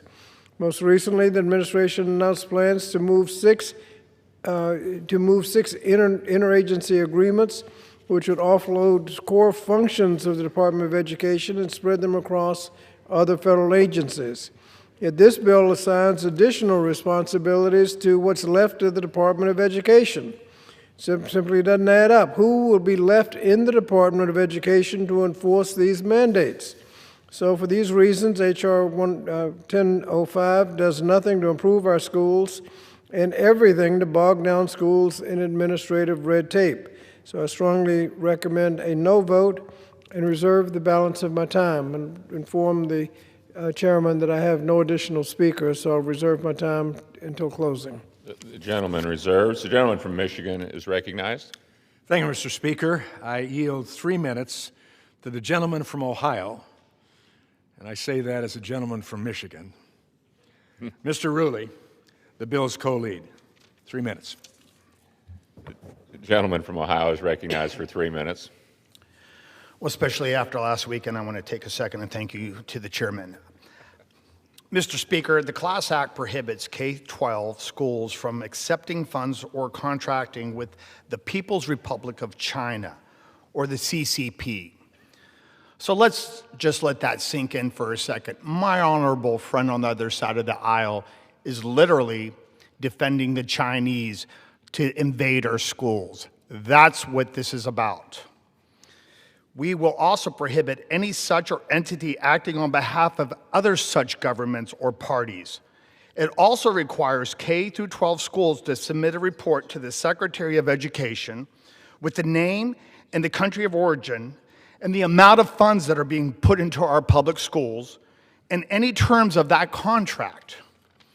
The CCP is anti-American to its core. We stand for freedom of speech, expression, and religion. They stand for none of our values. Confucius classrooms are propaganda, and they are often set up near our military bases. Just to give it another layer, there is CCP and Chinese affiliations in 143 schools throughout this country. And Honorable Speaker, I was shocked myself to realize that one of them sits right outside of our capital city in Ohio, of Columbus, Ohio. This is unacceptable. They could be coming to a school near you very soon. So with that, this is why I urge a yes vote from all my colleagues, especially from the other sides of the aisle. We do not want them to be labeled as pro-Chinese, but as pro-American. This is not going to have a lot of cost that is going to be put onto a school district. I was a school board member. This is very, very few requirements to actually log in and say where this money is coming from. I urge a yes vote today on H.R. 1005, otherwise known as the Class Act. And with that, Mr. Speaker, I yield my time. Gentleman from the Buckeye State yields. The gentleman from Michigan is recognized. Thank you, Mr. Speaker.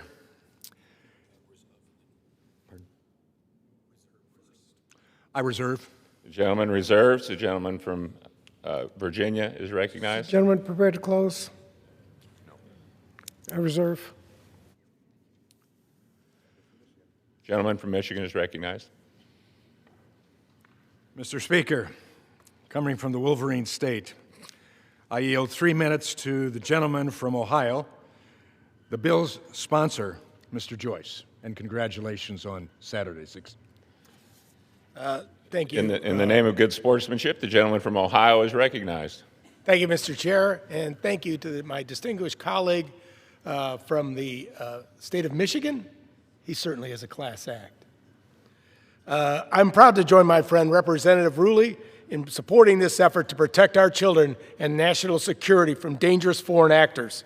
For years, China has been attempting to exert soft power over our country by forging ties with American schools and universities. In an attempt to influence our future generation, the People's Republic of China has been establishing Confucius classrooms in our K-12 public system.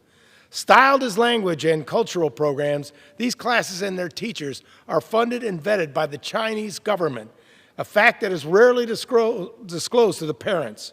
A report from Parents Defending Education revealed that over 140 K-12 schools across the country had contracts with a Chinese government entity. Attached to these contracts are a variety of incentives, including fully funded teacher exchanges, Chinese language programs, and opportunities for American students to learn in China. However, this funding comes with strings attached. These teachers can also be terminated if the CCP deems that they violate Chinese laws or go against the national interest of China. The Class Act combats this foreign interference by preventing our public schools from accepting these funds. It also ensures that the Department of Education will be notified of these contracts. As China seeks greater influence in education across the globe, we should take common sense steps to protect our children and maintain the integrity of the U.S. system of schools. These Confucius classrooms are just another example of the CCP trying to exert influence outside their borders, and the fact that they are targeting our kids should be a significant cause for concern. That's why I urge my colleagues to support this legislation and demonstrate that Congress will always fight to protect our children and national security. Thank you, and I yield back. Gentleman yields back. Gentleman from Michigan I reserves. Gentleman from Virginia is recognized. Is the gentleman prepared to close? Thank you. I yield myself the balance of the time. Mr. Speaker, this bill is not limited to China. This bill says foreign source, and under the definition of foreign source, it includes any individual who is not a U.S. citizen or national of the United States. So if you have a plumbing contract over $10,000, you got to check out the owner of the plumbing company's citizenship to know whether you have to document and report the contract. Every one of the 15,000 school systems, every school, every contract over $10,000, you got to report and have to ascertain the citizenship of who you're contracting with, and I don't know how you do that if you order something over the internet. You got to check out somebody's citizenship. Well, I guess I don't know how you comply, but that's just a little gap in the bill. But every school system, every school would have to comply with this. It's just not China. It's any person who is not a citizen or national of the United States. And so there's actually no credible evidence that this bill is even needed. We're under no threat of misinformation or covert influence by authoritarian foreign governments.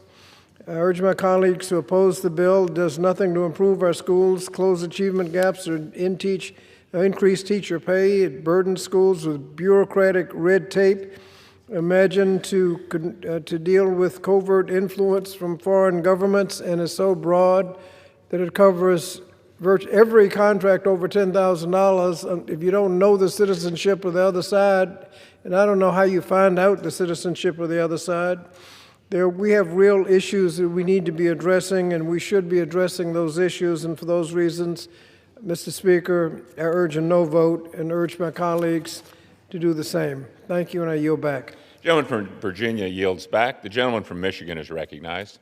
Mr. Speaker, I yield myself the balance of my time. Gentleman's recognized. H.R. 1005, the Class Act, is a critical step in limiting foreign influence in our classrooms. Too often, foreign funding comes with strings attached, maybe in every case, especially when those dollars come from adversaries like the Chinese Communist Party. Students deserve strong education without indoctrination. I would hope my esteemed colleagues on the other side of the aisle would agree with me on that. Cultural exchange is valuable, but it should never mean sitting through lessons created by the CCP propagandists attempting to rewrite history and change our minds. Our classrooms are becoming front lines in a battle of ideas, and the Class Act provides the transparency needed to protect our students and uphold American values. Students deserve better than indoctrination. That's why we must pass the Class Act, send it to the Senate, and ultimately to the President's desk, defending both our children and our nation.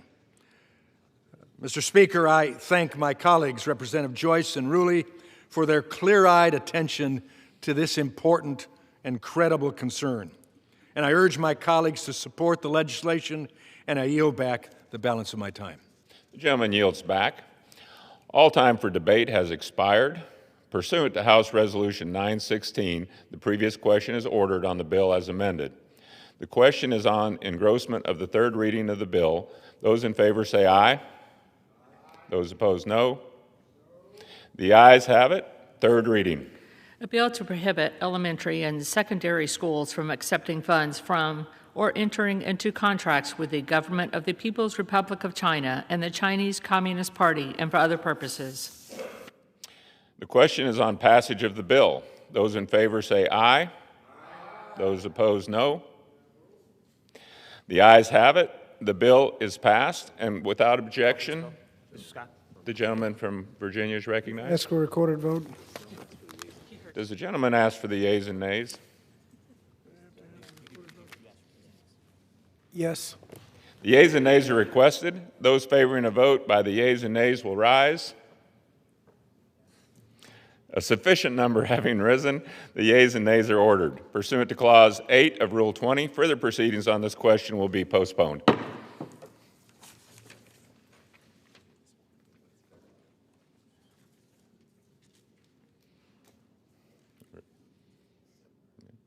For what purpose does the gentleman from Michigan seek recognition?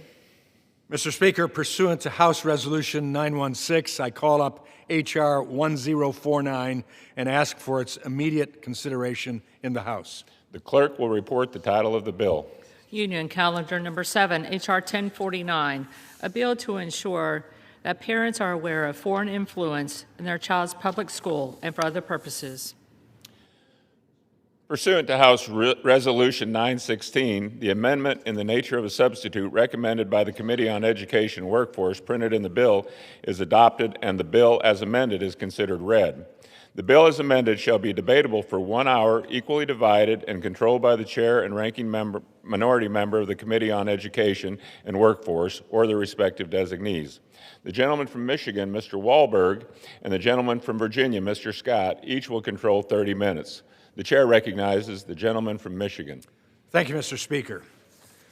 Mr. Speaker, I ask unanimous consent that all members may have 5 legislative days in which to revise and extend their remarks and to insert extraneous material on H.R. 1049.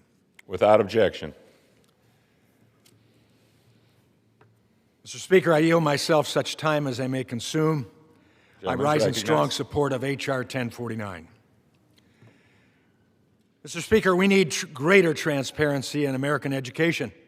In recent years, foreign governments have increasingly sought to influence our K-12 schools, not for their stated purpose of cultural exchanges or diplomacy, but to push propaganda.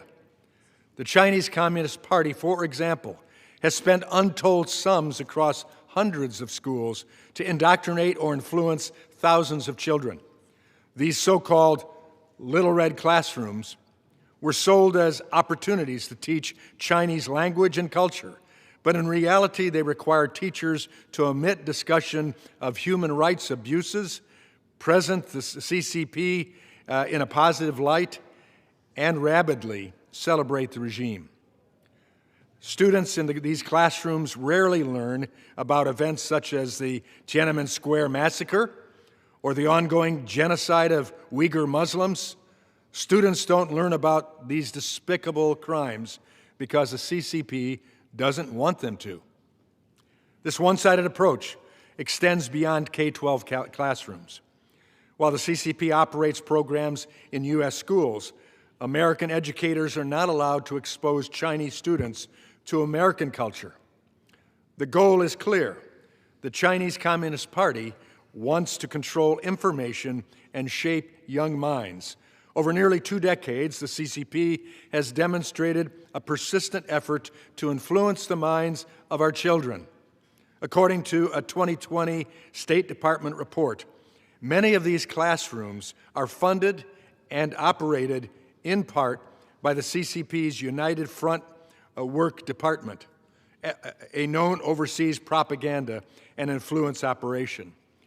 Foreign interference in our schools threatens not only student learning, but also our national security.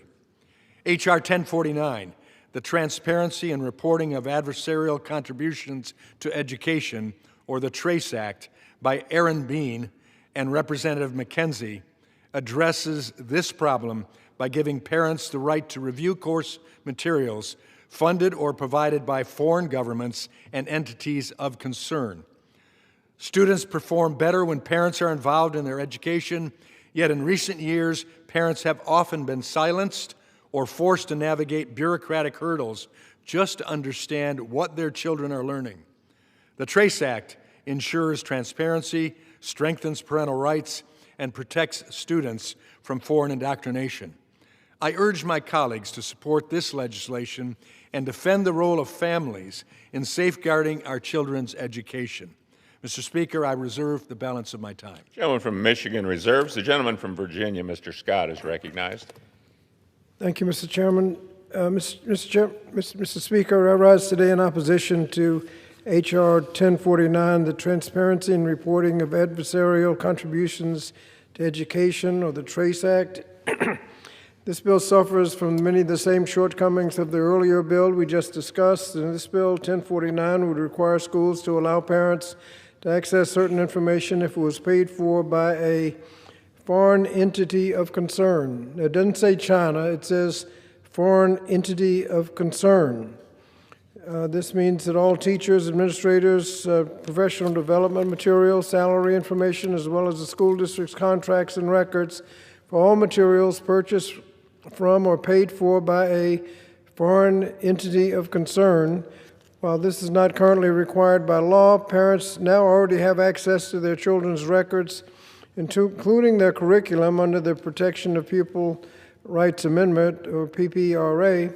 It's worth noting that there's no evidence that foreign entities of concern are contributing to public schools at any scale.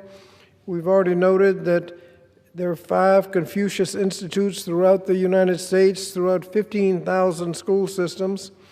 The H.R. 1049 would impose new layers of reporting, auditing, and bureaucracy on every school district in the nation, yet once again without allocating a single dollar to support these added responsibilities. For years, Republican colleagues have warned against unfunded mandates. They have rightly criticized federal actions that impose requirements on states and local communities that cannot afford to implement those policies. Yet, H.R. 1049 is precisely that, another unfunded mandate wrapped around rhetoric but lacking in substance at a time when schools need smaller class sizes, they need to pay teachers more, they need more academic support for students. The last thing they need is a stack of new federal compliance paperwork. Now, that would include the professional development to inform every school official what foreign entity of concern is and where they can get the most recent list. Let me underscore the broader point, though. At the same time, the congressional Republicans are creating additional bureaucratic hurdles for K through 12. The Trump administration is actively dismantling the Department of Education. So who's going to enforce these mandates anyway? So I challenge my colleagues, many of whom proudly acknowledge that abolishing the department of education is a mistake, to actually oppose those actions publicly. Our schools need the stability and support, and not disarray and mixed messages. Mr. Speaker, again, oppose the bill and reserve the balance of my time. The gentleman from Virginia reserves. The gentleman from Michigan is recognized. I thank the Speaker, and I would remind my friend and colleague from Virginia that the U.S. Department of Education has been in place while our concerns with foreign influence have been developed and ultimately caused the concerns that we address today. And we believe that what is being done with reshaping how we deal from the federal level with our local community schools will in fact be more conducive to the ability for them to deal with key issues of concern such as national security when we see that as necessary. Mr. Speaker, I yield 6 minutes to the gentleman and world-class auctioneer from Florida, Mr. Bean, who's unwilling to auction off our children's future to any malign actor. Mr. Bean, you are recognized for 6 minutes. The gentleman from Florida is recognized for 6 minutes. Thank you very much, Mr. Speaker, and thank you, Chairman Walberg. We've all heard the saying, there is no such thing as a free lunch. Turns out, Mom and Dad were right. Everything comes at a price, and nothing is free. Every dollar that flows into American classrooms from foreign countries comes with strings attached. This is particularly true for China, whose strategy is to gain a foothold in America's educational system, to steal personal data, and to manipulate the material children are being taught. Millions of dollars of Chinese funds have flowed into America's K-12 classrooms, where students are subject to Chinese Communist Party propaganda under the guise of Chinese language and culture programming. In fact, a recent Parents Defending Education investigation found that 143 schools across 34 states hosted a Confucius classroom or otherwise had ties to the Chinese Communist Party. But wait, Mr. Speaker, there's more. Disturbingly, the same investigation found that the CCP specifically targeted schools around 20 U.S. military bases. But China is not the only country making sizable investments in K-12 schools across the country. The Qatar Foundation allocated $30.6 million to various schools around the nation. And what did they get, Mr. Speaker? What did you get for $30 million invested in our schools? It's a clear act of anti-Semitism. Classroom maps where they funded omitted Israel and instead labeled it Palestine. And following a congressional hearing last year, New York public schools acknowledged receiving large donations from Italy and South Korea. These blatant attempts to inject foreign ideologies into our schools undermines the fundamental purpose of American education. It goes without saying that we should be teaching American values in American schools. This is what happens when institutions of learning accept the Trojan horse of foreign funding. But it shouldn't take an act of Congress or a congressional investigation hearing for parents to know who is funding their schools. My bill, H.R. 1049, the transparency in reporting of adversarial contributions to education, or let's just call it the TRACE Act, solidifies the rights of parents to know how foreign influence may be impacting their child's classroom and stops foreign nations from reaching America's youth. Specifically, the TRACE Act requires that as a condition of receiving federal funds under the Elementary and Secondary Education Act, public schools would be required to provide each parent the right to review any curricular material provided or purchased with funds from a foreign government or foreign entity of concern. The bill also guarantees parents the right to know how many personnel at their child's school are being compensated by foreign sources or any donation of foreign transactions between the school and a foreign entity. The dangers of foreign influence in American K-12 schools cannot be under or overstated. They threaten our national security, compromise our geopolitical interests, and erode our academic freedom. American schools are not for sale, and they are for education, not espionage. We cannot allow our students, the future of our great nation, to be corrupted by foreign adversaries who are systematically and aggressively attempting to influence our nation's K-12 schools. Chairman Walberg, you have been a warrior on this issue to make sure that American schools remain American. I want to thank Congressman McKenzie for his partnership on the legislation. I ask my colleagues to support H.R. 1049, the Transparency and Reporting of Adversarial Contributions to Education Act, and let's give parents the right to know just who's funding their kid's school. Mr. Speaker, I yield back. The gentleman from Florida yields back. The gentleman from Michigan reserves. The gentleman from Virginia is recognized. Thank you, Mr. Speaker. Mr. Speaker, you and myself the balance of the time. The gentleman's prepared to close?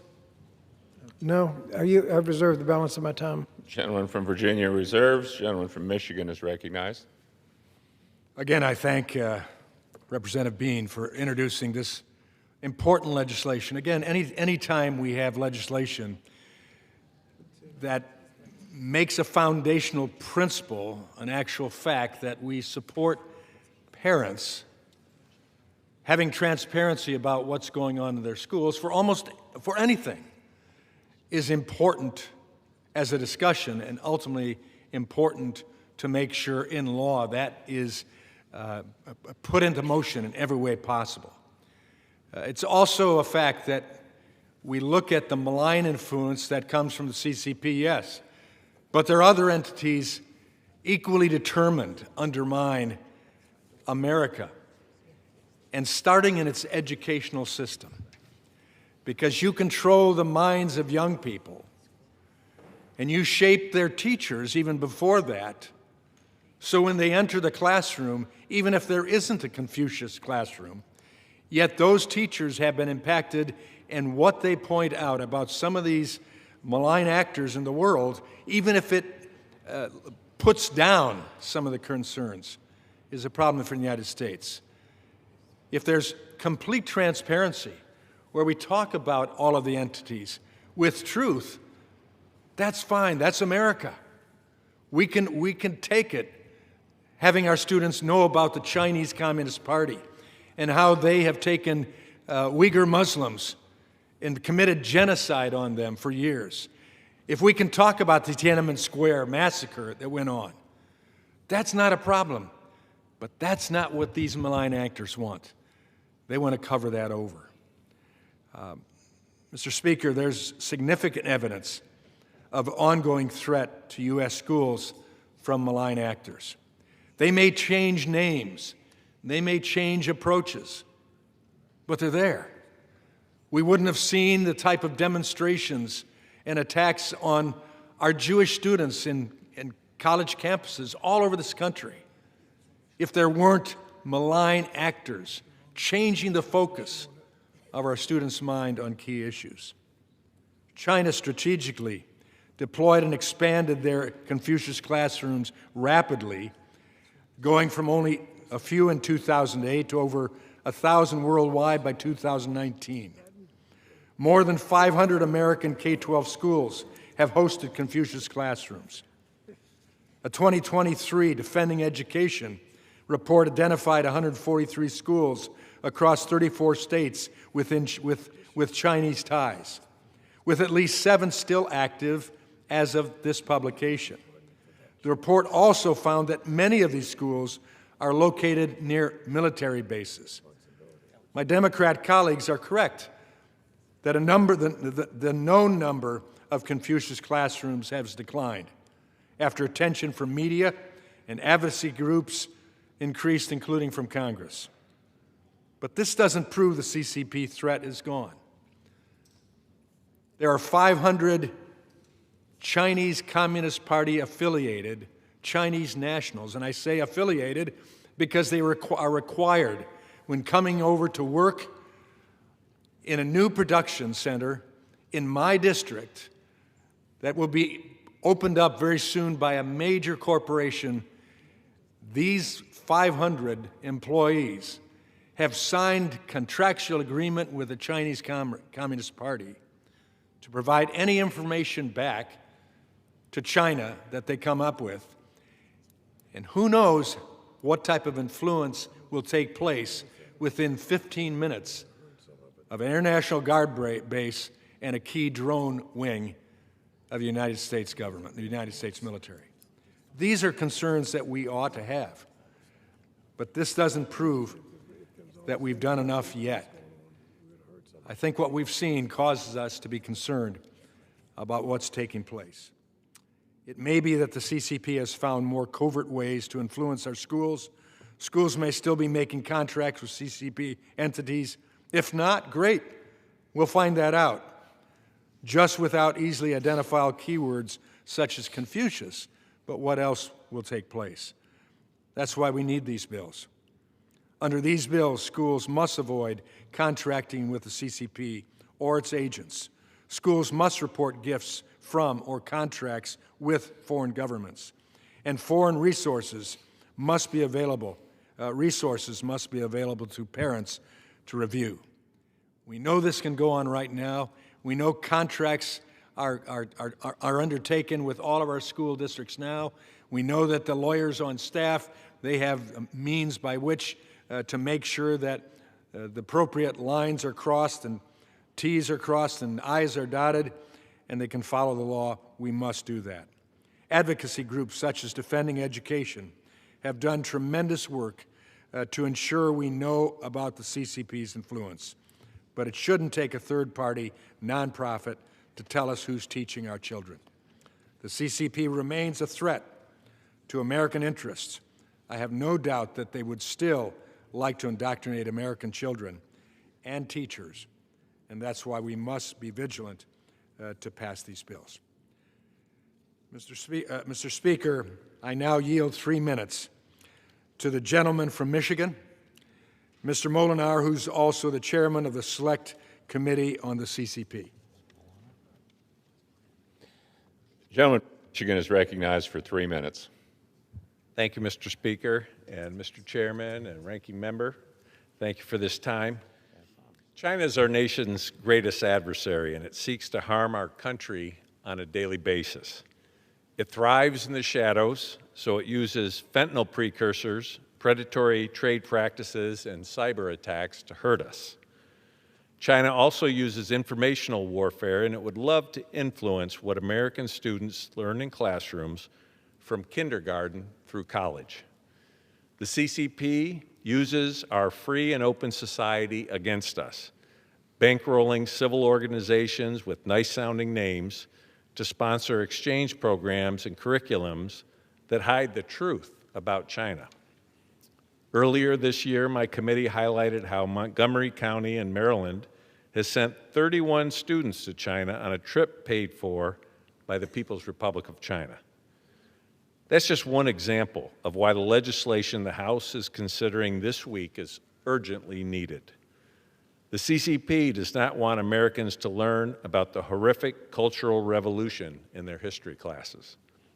It does not want young Americans to know that it slaughtered innocent students at Tiananmen Square. Nor does it want students to learn about the CCP's ongoing Uyghur genocide and the slave labor that affects the supply chains of clothes and other products they use every day. Parents may think the Chinese Communist Party isn't interested in what their kids are learning, but the CCP wants to influence every American. These bills will empower parents, protect students from Chinese propaganda, and shine a light on how China tries to influence our education system. Thank you to my colleagues for their work on this legislation and to my good friend, Chairman Wahlberg from Michigan, for moving the bills through his committee and bringing them to the floor. I urge my colleagues to vote for the bills, and I yield back. Gentleman yields back. Gentleman from Michigan reserves. Gentleman from Virginia is recognized. Thank you, Mr. Speaker. Mr. Speaker, I yield myself the balance of the time. Gentleman's recognized. Mr. Speaker, if there was real evidence of influence, I think we would have heard specifically what that evidence is. We haven't. And my colleagues keep talking about China, but and about the Confucius Institute, but at last count, there were only 5 active programs in 15,000 school divisions. There used to be more. There are only about 5 now. And it's this bill is going to be hard to manage. It's difficult if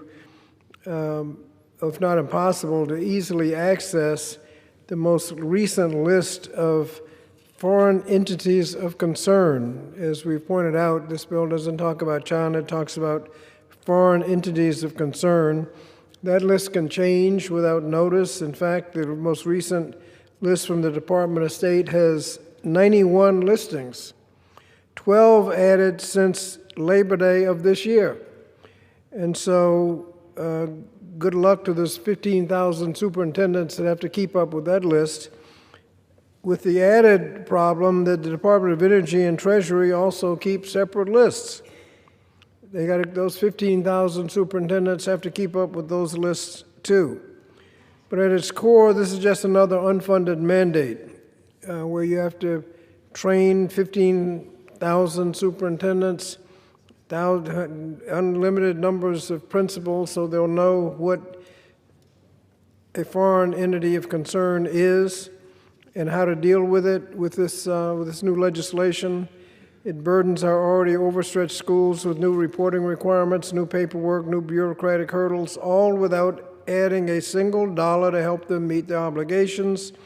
Our educators deserve meaningful support, not legislative gestures that create more problems than they solve. These reasons, I will be voting no and urge my colleagues to reject this measure and refocus our efforts on policies that will actually strengthen our public schools. Thank you, Mr. Speaker. I yield back. Gentleman from Virginia yields back. Gentleman from Michigan is recognized. Mr. Speaker, I yield myself the balance of my time. H.R. 1049, the TRACE Act, sends a clear message. Parents have a right. Parents have a right to know what their children are learning, especially when curricula are funded by authoritarian regimes.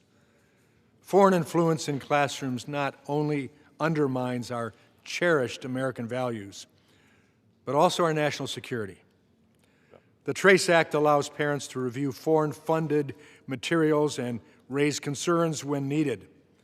Concerned parents should not be labeled as terrorists, domestic or otherwise, or treated like criminals when they stand up for their children. By empowering parents, we strengthen student outcomes and protect our schools, which should be in the business of public service to our homes, our families, our children, and our parents. I urge my colleagues to support the TRACE Act and stand with families in defending the integrity of American education from foreign tyranny. Madam Speaker, I urge my colleagues to support the legislation, and I yield back the balance of my time. Gentleman yields back. All time for debate has expired. Pursuant to House Resolution 916, the previous question is ordered on the bill as amended. The question is on engrossment and third reading of the bill. Those in favor say aye. Aye. Those opposed, no. The ayes have it. Third reading. Bill to ensure that parents are aware of foreign influence in their child's public school and for other purposes. The question is on passage of the bill. Those in favor say aye. Aye. Those opposed, no. The ayes have it. The bill is passed.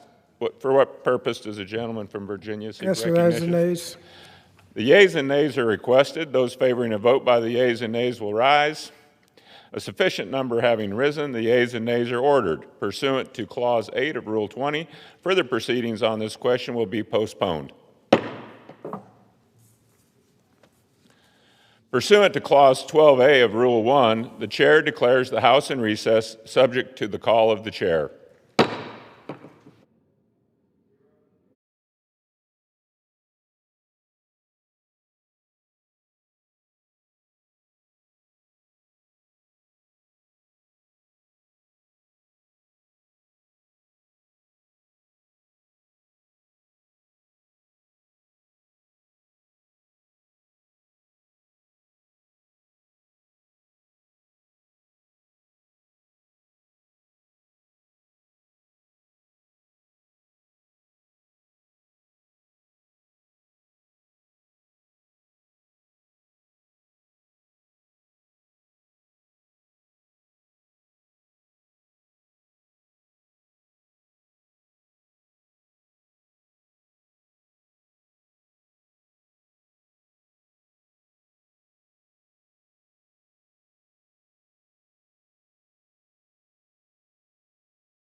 The House will be in order. Proceedings will resume on questions previously postponed. Votes will be taken in the following order. First, passage of H.R. 2965, then passage of H.R. 4305, and then lastly, passage of H.R. 1005. The first electronic vote will be conducted as a 15-minute vote pursuant to Clause 9 of Rule 20. Remaining electronic votes will be conducted as 5-minute votes. Pursuant to Clause 8 of Rule 20, the unfinished business is the vote on the passage of H.R. 2965, on which the yeas and nays are ordered.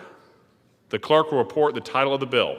Union Calendar Number 82, H.R. 2965, a bill to require the Administrator of the Small Business Administration to ensure that the small business regulatory budget for a small business concern in a fiscal year is not greater than zero, and for other purposes. The question is on the passage of the bill. Members will record their votes by electronic device. This is a 15-minute vote.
On this vote, the yeas are 223 and the nays are 190. The bill is passed. Without objection, a motion to reconsider is laid on the table.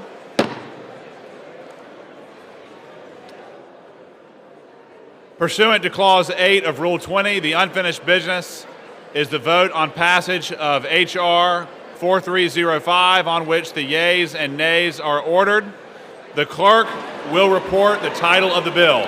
Union Calendar Number 333, H.R. 4305, a bill to direct the Chief Counsel for Advocacy of the Small Business Administration to establish a red tape hotline to receive notifications of burdensome agency rules and for other purposes. The question is on passage of the bill. Members will record their votes by electronic device. This is a 5-minute vote. 5.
On this vote, the yeas are 269 and the nays are 146. The bill is passed. Without objection, a motion to reconsider is laid on the table. Pursuant to Clause 8 of Rule 20, the unfinished business is the vote on passage of H.R. 1005, on which the yeas and nays are ordered. The clerk will report the title of the bill. Union Calendar Number 6, H.R. 1005, a bill to prohibit elementary and secondary schools from accepting funds from or entering into contracts with the government of the People's Republic of China and the Chinese Communist Party and for other purposes. The question is on the passage of the bill. Members will record their votes by electronic device. This is a 5-minute vote.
On this vote, the yeas are 242, the nays are 176.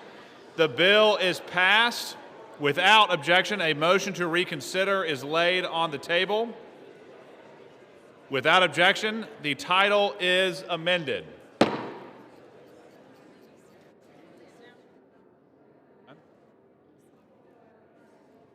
He's texting.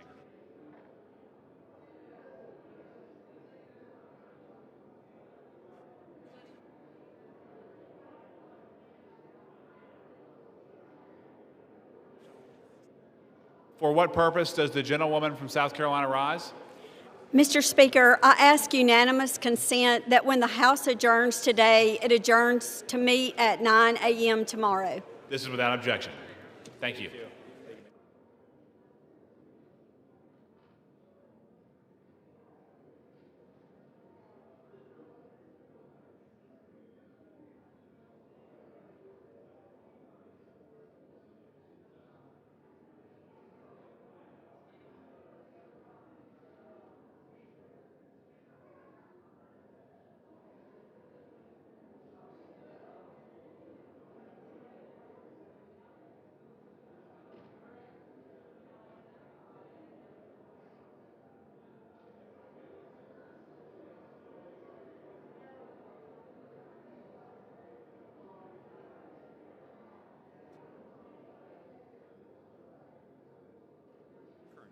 Okay.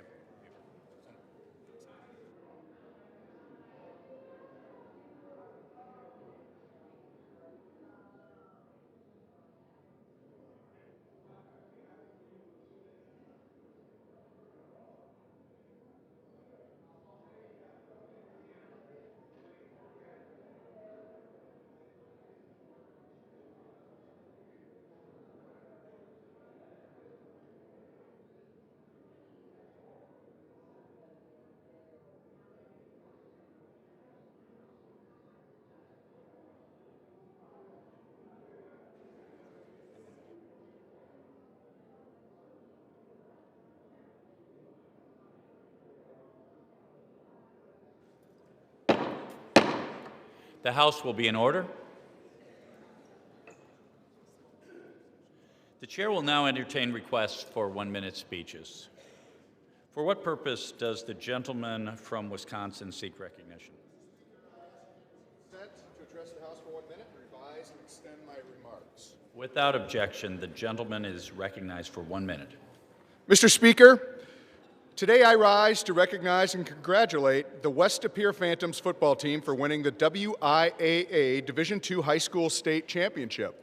Following an impressive regular season and dominant performance in the playoffs, the West De Pere Phantoms traveled to Camp Randall Stadium in Madison to compete in the 2025 WIAA Division II State Football Championship. In a hard-fought matchup, the West De Pere team won its third state title in program history. The Phantoms' defense held their opponent to 0 points in the second half, and the offense broke records on the way to a 28-14 victory.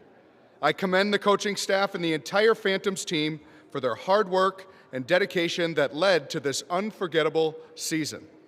I also want to give a special shout-out to the father-son duo of West De Pere head coach Chris Greisen and all-star quarterback Patrick Greisen, who set the Division II record for total passing yards in a championship game, an extraordinary achievement on an already memorable day.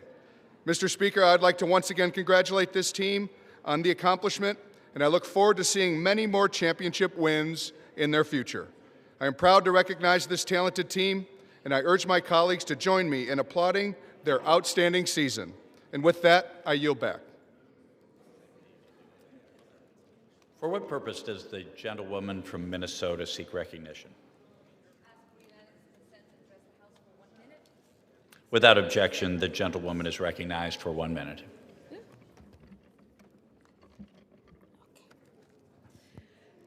Mr. Speaker, I rise today to recognize Minneapolis Fire Chief Brian Tyner for over 30 years of selfless, heroic, and dedicated service to our city. Serving as the second black chief in the department's history, Fire Chief Tyner led Minneapolis Fire through some of the city's most significant public safety challenges, including COVID-19 pandemic. Throughout his tenure, he has worked tirelessly to advocate for the department's health and safety initiatives, improving operations and promoting inclusion within the ranks. At the end of this year, the chief will be transitioning into a new role, continuing his devoted service to our city as executive director of the Phyllis Wheatley Community Center. It's been an honor to work alongside such a dedicated public servant, and I am incredibly grateful for his work keeping our community safe. Thank you, and I yield back. The gentlewoman yields back. For what purpose does the gentleman from Indiana seek recognition?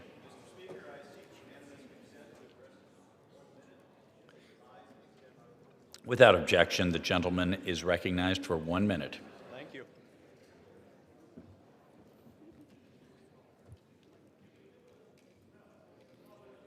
Mr. Speaker, I rise to recognize a fellow Hoosier and Purdue University engineer, Mr. Yuri Kubo. Yuri, a native of Columbus, Indiana, back in my district, was recently selected as one of just 10 candidates from a field of 8,000 to join NASA's next astronaut program. That's rarefied air by any measure. Over the next 2 years, Yuri and an elite cohort will train at Johnson Space Center down in Houston as they prepare for missions to the International Space Station, the moon, and whatever comes next. Yuri reflects the kind of scientific talent that Indiana grows. Purdue, my own alma mater, has long been a launch pad for many of America's sharpest engineers and explorers, and he's rocketing that tradition forward. We're filled with Hoosier pride back home to see Yuri representing our state on the stage that's literally out of this world. Mr. Speaker, I yield back. The gentleman yields back. For what purpose does the gentlewoman from Ohio seek recognition?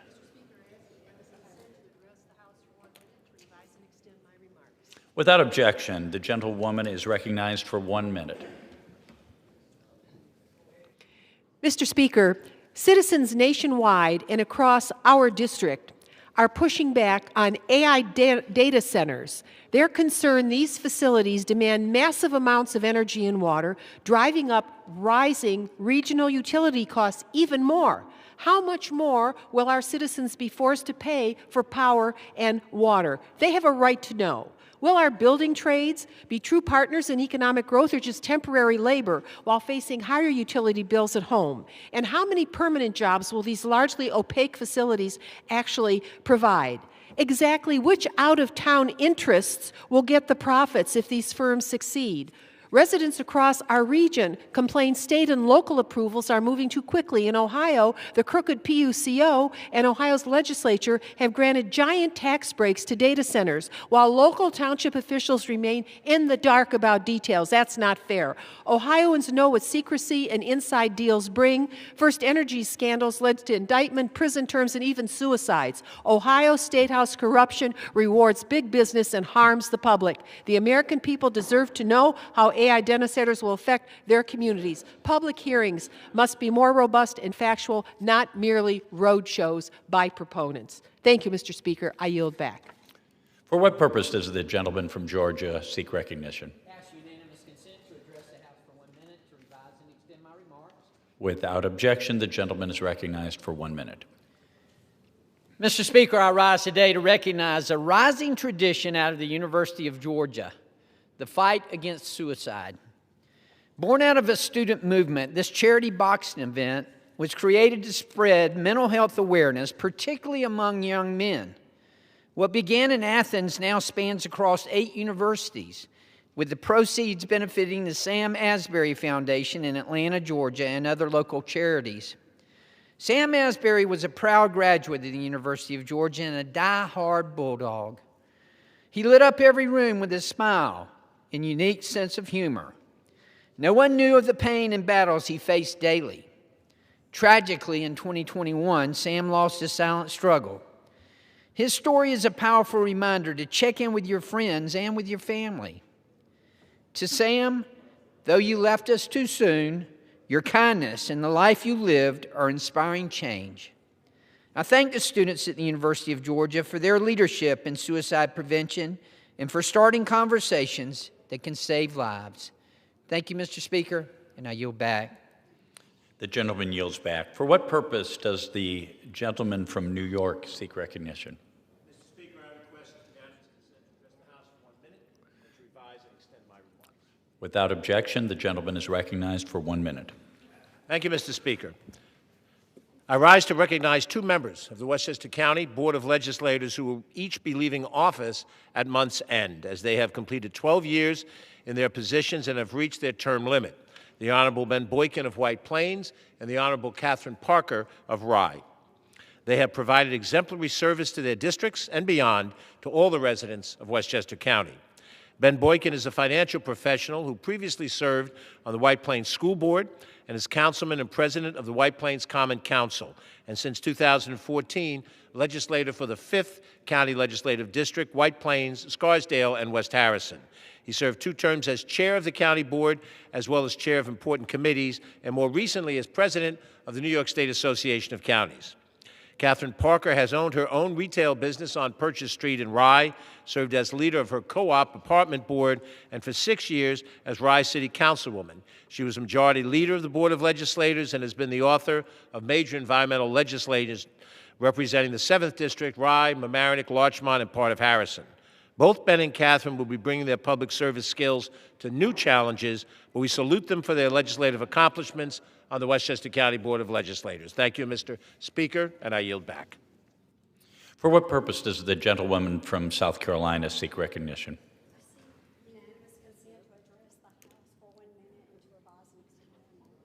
Without objection, the gentlewoman is recognized for 1 minute.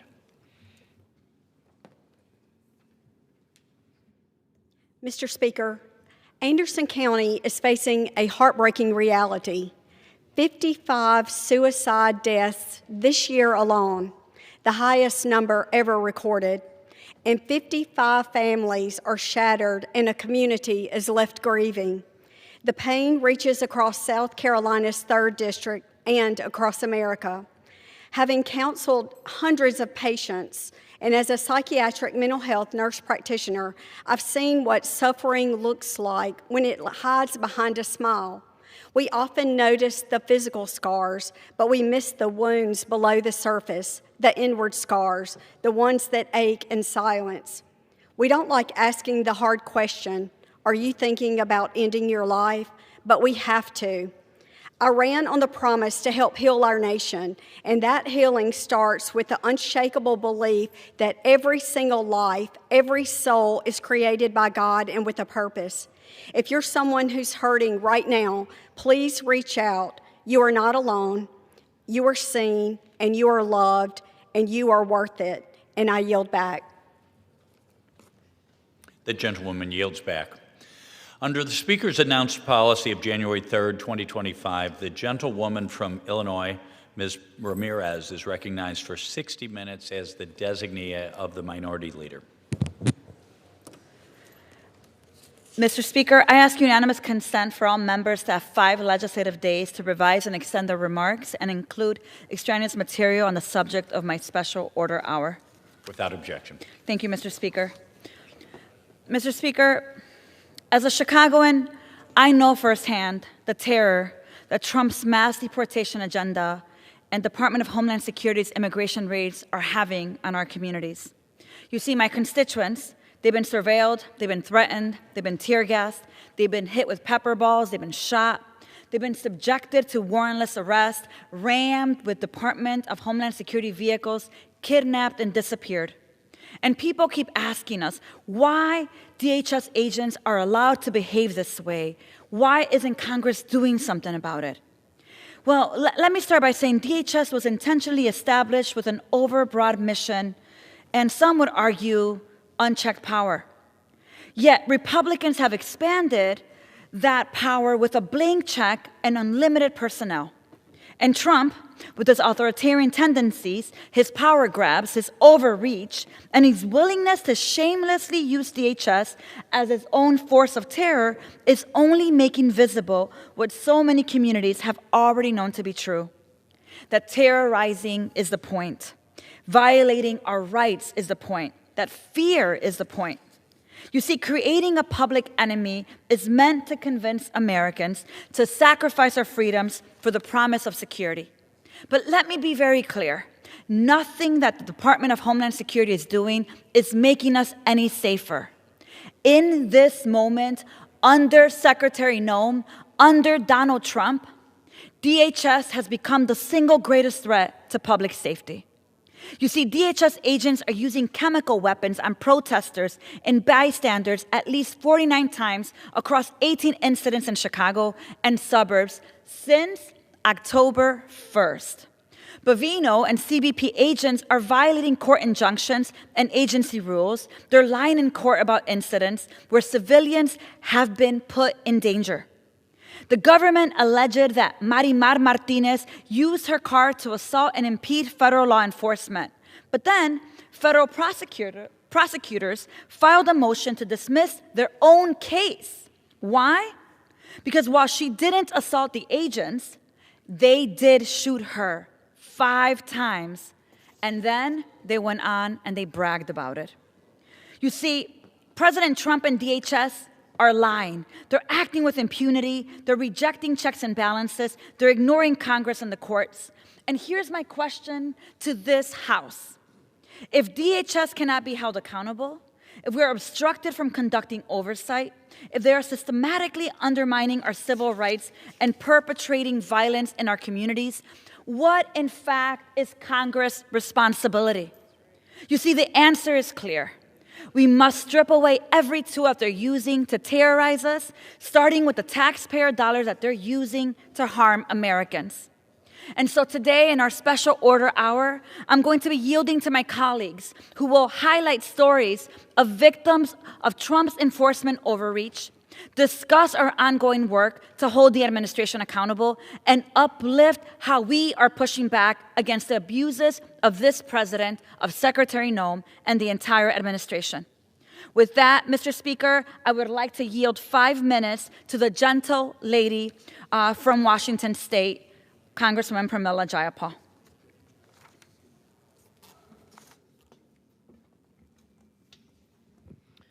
Thank you so much, Representative Ramirez, for your incredible leadership on this issue and so many others.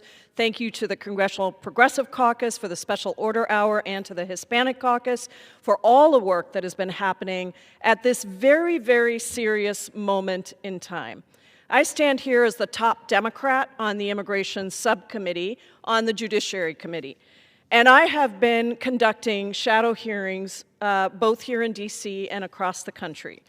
In October, we had a shadow hearing in Chicago, Illinois, in your home state, and I really appreciate all the work you did to help us facilitate that.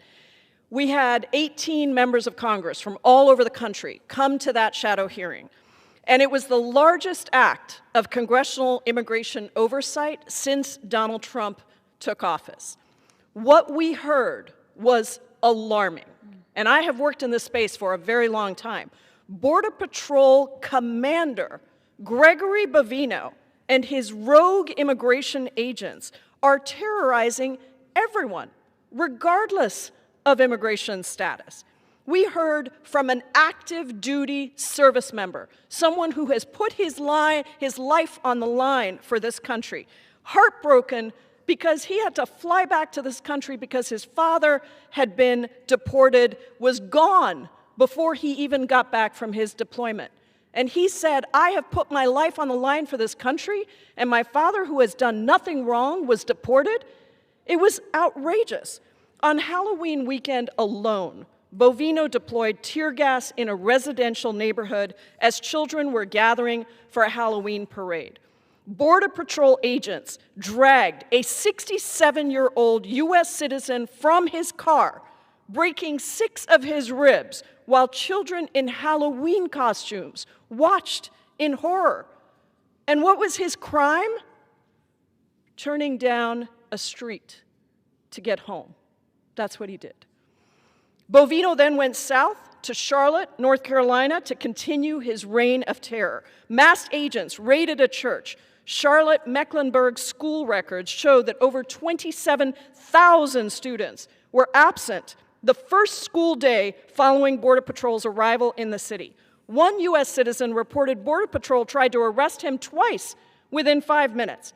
And in my home state of Washington, we've seen green card holders taken, people who have lived in the United States for decades with deep roots in our communities, and U.S. citizen family members. In Issaquah, Washington, agents kidnapped a mother outside her child's preschool and quickly deported her. This is not unique. Since Trump rescinded the practice of avoiding enforcement actions at sensitive locations, we've seen a daycare worker snatched in front of children in Chicago, a father arrested outside his child's preschool in Oregon, and let's not forget that many care workers are immigrants. Among early educators, 26%, close to 500,000 people are immigrants. Many are being forced out of their jobs, whether it's through Trump's mass forced layoffs when he's abruptly canceled entire categories of legal statuses, or workers forced to step back from care work after a loved one's detention and deportation.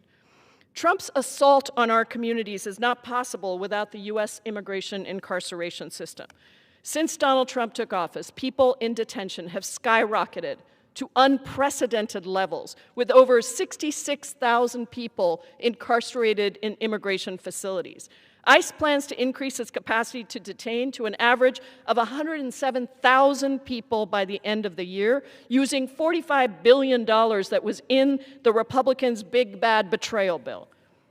How did Republicans finance this unprecedented spending? By stealing health care from 16 million Americans. This is cruel and unnecessary. First, let's be clear that immigration is a civil matter, not a criminal matter. People are held pending immigration proceedings, and ICE itself has said that detention is not supposed to be punitive. ICE's own numbers show that 73% of those who have been detained have no criminal record, and the vast majority of the remaining 27% have minor convictions like traffic violations. People are detained in horrific conditions. Facilities are overcrowded. People are sleeping on the ground next to toilets. Folks are denied medical care. If the private prison companies running the facilities provide any protein in meals, it's often undercooked and, yeah, sometimes bloody. Dinner is often served after midnight. So it's no surprise that these conditions are so poor, because about 90% of people who are imprisoned in for-profit facilities, which have a record of cutting corners on essential services to reap profits. And Trump has decimated oversight, including by illegally blocking members of Congress from doing unannounced inspections. And that is why today, with you, Representative Ramirez, and 124 members, colleagues, as original co-sponsors, we introduced My Dignity for Detained Immigrants Act, transformative legislation to completely overhaul the system. What's happening is not normal. We can't allow it to continue. I yield back to Ms. Ramirez, and I thank you again for your leadership. Thank you, Congresswoman, and thank you for your leadership. I'd like to now yield to the chair of the Congressional Hispanic Caucus, Congressman Adriano Espaillat, 4 minutes.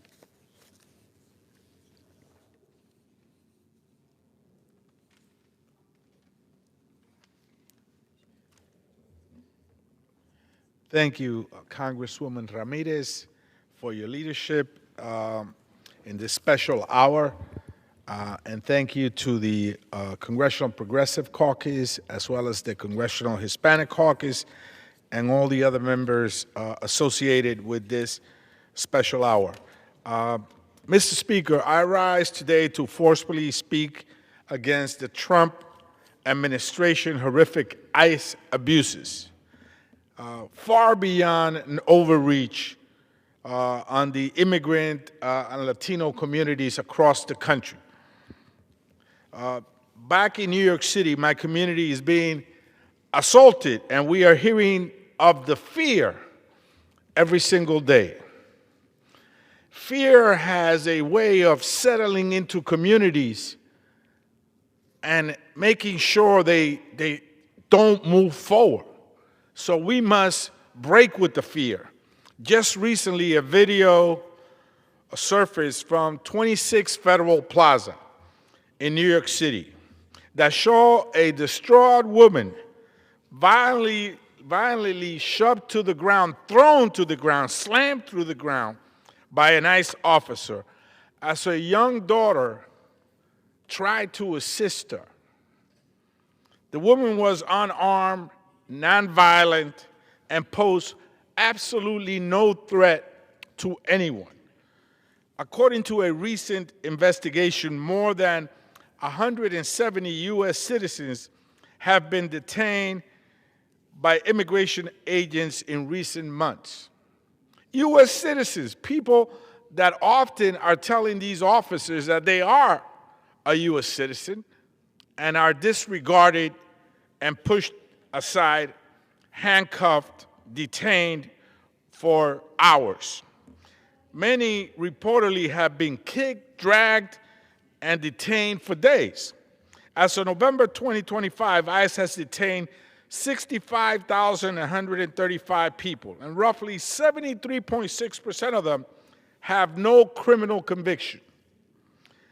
Many in immigrant and Latino communities, including U.S.-born individuals, now report fear, reluctance to go to court, to public services, or even to participate in regular civic life.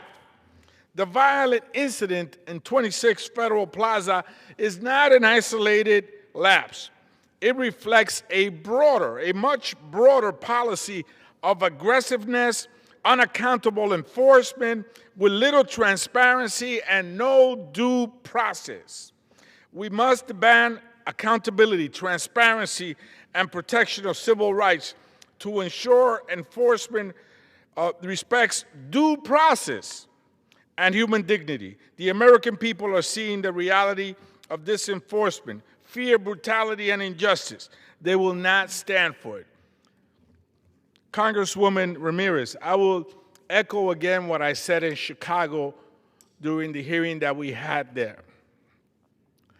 Masked agents, without a first name and a last name, without a shield number, anonymous masked ICE agents patrolling our street, pushing people up against the wall, slamming to the ground a sitting U.S. senator for the state of California, Senator Padilla, slamming a woman to the ground at 26 Federal Plaza in front of her young girl, not representing or respecting sensitive locations like places of worship, houses of worship. This is the state of America today. This is the Trump dictatorship. It's not tomorrow. It's not next week, next month, or next year. It is happening right now. These are the characteristics of a dictatorship. And we must do everything we can to save our nation. Thank you, and I yield back. Thank you, Chairman. And I want to thank you for your constant leadership on this issue. Really appreciate it. I want to now yield 3 minutes to the gentleman from Illinois, Mr. Garcia. Mr. Speaker, I rise today to oppose the Trump administration's outrageous overreach on immigration that's tearing families apart in my district and around the country. Since taking office, Trump has declared war on our communities. Masked ICE and CBP thugs, and I call them thugs because they don't identify themselves, and in our state, police officers, law enforcement always identifies themselves. They've detained parents on their way to work. They've kidnapped U.S. citizens. They've tear gassed people, including children. They've deployed the National Guard to our cities and terrorized hardworking immigrants who are following the rules, all without warning, charges, or due process. This administration is abusing its power to trample on the Constitution and our civil rights. Federal agents have shot 2 of my constituents, one fatally. In the other, where they brought about charges, the case fell apart, the charges were dropped. That case was alluded to earlier in this presentation. When agents show up in schools, hospitals, or factories without clear authority or regard for court orders, they send a message to everyone that their rights are conditional. When agents run into a daycare center and drag out a teacher in front of the children and parents, they're not following the law. They're using Gestapo tactics. And none of this is about public safety. More than 4,000 people have been arrested by federal agents in Chicago, but only about 3% have any type of criminal records. When the government goes after the people just because of the color of their skin or the jobs that they hold, they're not going after criminals. They're clearly using racial profiling to meet the arbitrary detention quotas they have been given. The Congressional Hispanic Caucus and the Congressional Progressive Caucus are standing up for the people. We're calling for transparency, tracking every incident, and working on laws to curb unchecked power and to restore our constitutional rights. In the 4th District and across the country, every family deserves to feel safe and respected, knowing that their government is there to protect their rights and uphold the law. We intend to hold this administration accountable when they don't, every single time. I yield back to Representative Ramirez. Thank you, Congressman. And now I'd like to yield to the gentleman from the great state of California, Mr. Carvajal. Thank you, Representative Ramirez.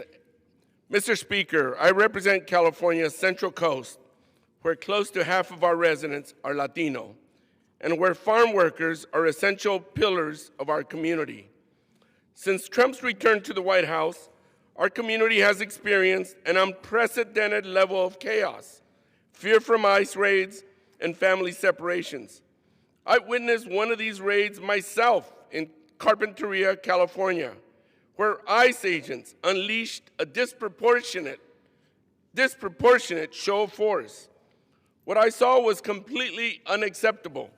Masked ICE agents in military gear, firing tear gas and other projectiles into the crowd of peaceful civilians and reporters. Even a child was injured by shrapnel. Upon seeing these violent tactics, I demanded to speak to the person in charge, but I was denied. As the elected representative of the Central Coast, I have a duty to respond to my constituents and demand accountability for ICE actions that day. And sadly, this has not been an isolated incident. Throughout the year, ICE has carried out aggressive, indiscriminate, and often unjustified operations across our country, actions that erode our freedom and undermine our civil rights and public trust in government. ICE claims they need to be aggressive to keep us safe. But how does harassing law-abiding farm workers, families, and children make anyone safer?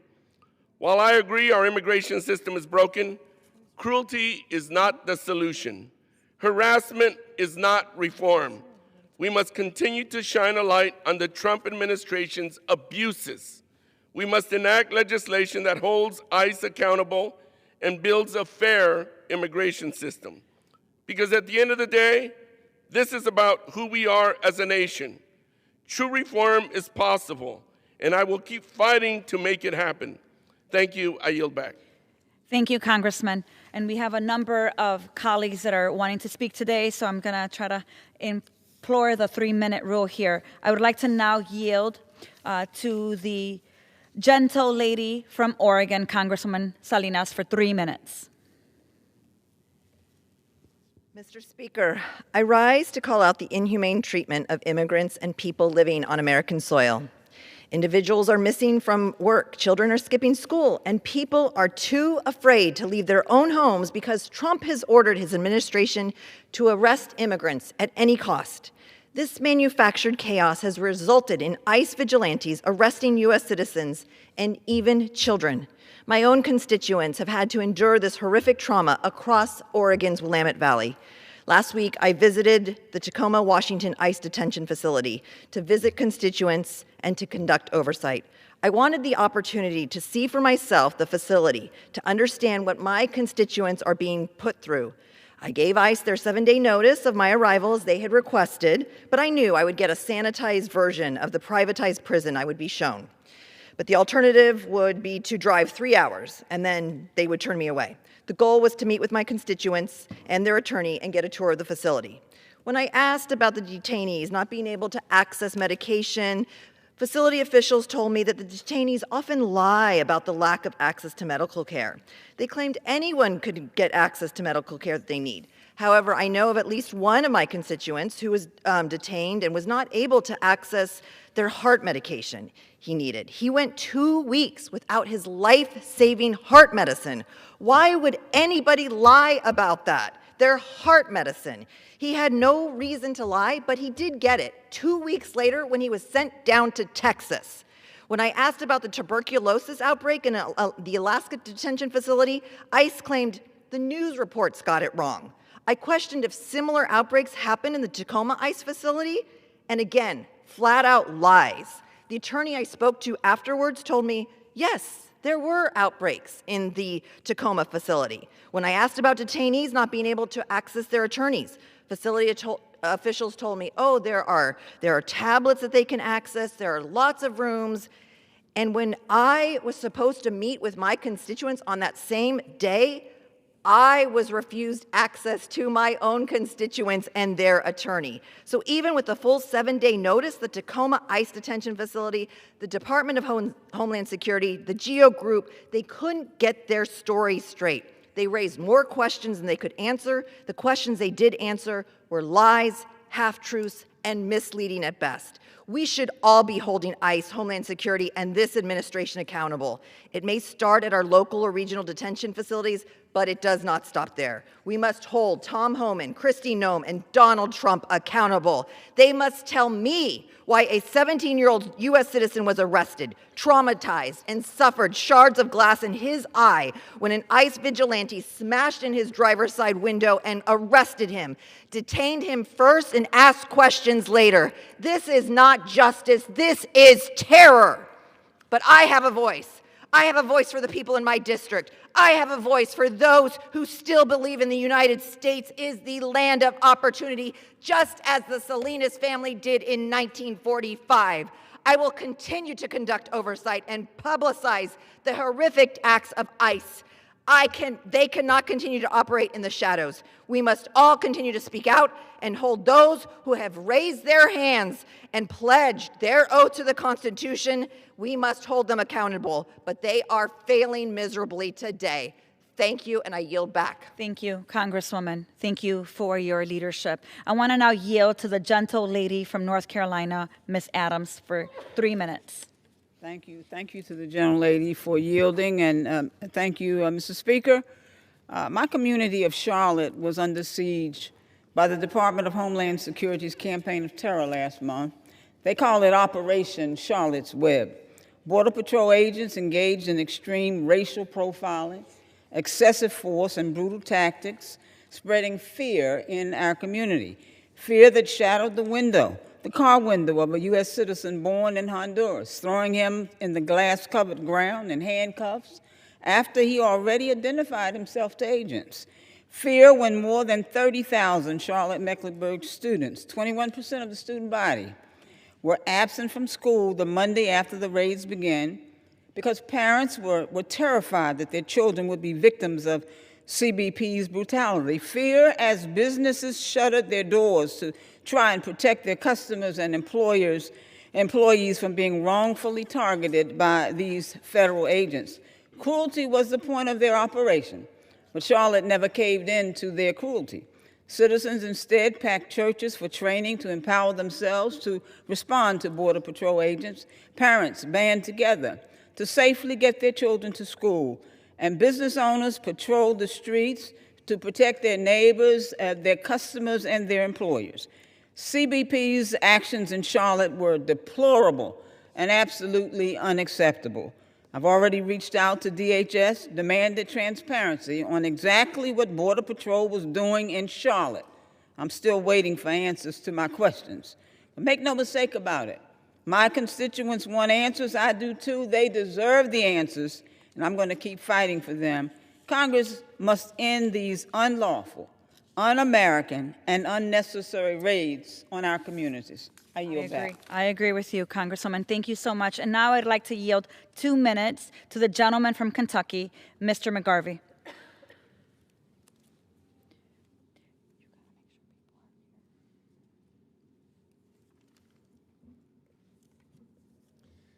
Thank you, Mr. Ramirez. Mr. Speaker, this isn't an abstract issue. I'm hearing every single day from constituents who are too afraid to go to the grocery store, to go to school, to go to church, to go to work.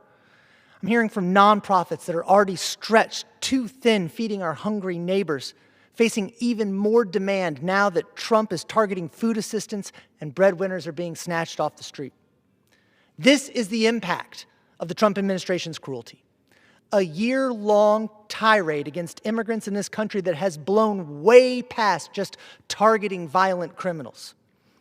At home in Louisville, we don't have the national troops in our backyard or ICE performing public raids, but it's the quiet, steady increase in arrests and profiling and detentions that has been devastating to our community. So many Louisvillians, regardless of status, are afraid of being profiled, attacked, or violently detained just because of how they look. Masked agents are targeting parents in the pickup lines of their school. They're dragging mothers out of their cars. They're smashing windows to arrest old men, separating families in the middle of the night, zip-tying children.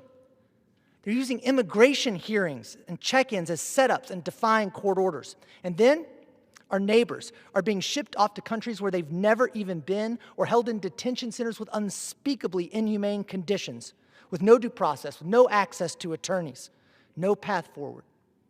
This is not immigration policy. This is cruelty for the sake of cruelty, political theater with real-life consequences. Indiscriminate arrests do not make anyone safer. Masked agents with assault rifles and zero accountability don't give anyone peace of mind. This cruelty doesn't serve anyone. And this isn't just happening on cities you see in your TV screens. As we've heard tonight, this is happening everywhere. So to my colleagues across the aisle whose districts run on the backs of immigrant labor, whose neighbors are just as scared as mine, who are noticeably silent on this issue, where are you? Why aren't you protecting your constituents? Why aren't you fighting for the people you represent? Because what you allow your government to do to someone else, they will one day do to you. Speak up. I yield back. Thank you, Congressman. I'd like to now yield 2.5 minutes to the gentle lady from Oregon, Ms. Dexter. Thank you, Mr. Speaker, and thank you to my colleague, Representative Ramirez, for her incredible leadership holding us together today. I rise today to make one thing clear. Trump's cruel immigration agenda is not about public safety. It is about intimidation and cruelty. And the people of Oregon are living with the consequences of that every single day. A man recovering from surgery was violently pulled from his car, left in excruciating pain. A pregnant mother was taken and separated from her 2-year-old child, denied comprehensive prenatal care while in custody. And another mother in my district, along with her 4 U.S. citizen children, were detained for weeks without access to counsel. They are parents doing school drop-off, workers heading to their jobs, longtime neighbors who strengthen our communities. Trump promises safety, but he delivers chaos. Cruelty is not law enforcement, it is intimidation. And the harm goes beyond our immigrant families. In Portland, an elementary school had to relocate students because chemical agents deployed by federal immigration officials drifted onto their campus. Low-income seniors were told to shut off their air conditioning in the middle of summer because those chemicals were entering the building's ventilation systems. And when Portlanders have peacefully stood against these abuses, they have been met with pepper balls, tear gas, and masked agents using violent force.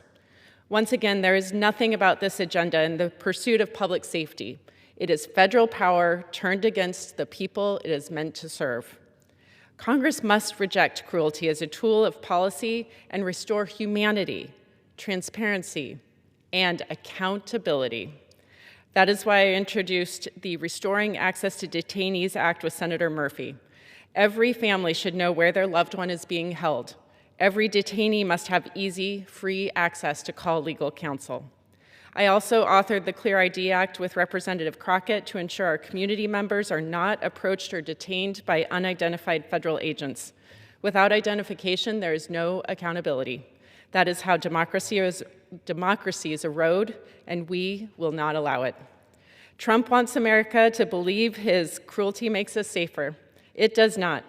When communities live in fear, they cannot trust law enforcement. When families are torn apart, our nation grows weaker. Real safety comes from stability, trust, and community, not fear and force. Thank you. Congresswoman. And now I would like to yield to the gentlewoman from California, Ms. Rivas, for 2.5 minutes. Thank you to the Congressional Hispanic Caucus, to the Congressional Progressive Caucus, and Congresswoman Ramirez for organizing today's important conversation on the Trump administration's cruel and inhumane treatment of immigrant communities. This is an important discussion to have in front of the American people because, as they have seen, ICE is out of control. All summer, ICE has been terrorizing communities across Los Angeles, sowing fear in our families and rounding up our most vulnerable. I have been sharing the story of Benjamin Guerrero Cruz, a senior at Reseda High School, who was detained by ICE while walking his dog. He is an older brother, a loving son, and a valued member of the community. He's a high school student, just a kid. Benjamin should be in a classroom, not a courtroom. Benjamin was detained by ICE, separated from his family and friends. He was originally transferred from the Adelanto detention facility in California to a detention center in Arizona. Less than 24 hours later, he was on a plane ready to be sent to Louisiana, but instead, he was sent back to California. This all occurred without his family even knowing. I keep sharing this story because the American people deserve to see how cruelly ICE is treating children, elderly, women, and others, even a U.S. senator.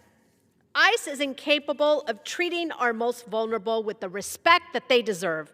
If this was happening to Benjamin, imagine who else it's happening to.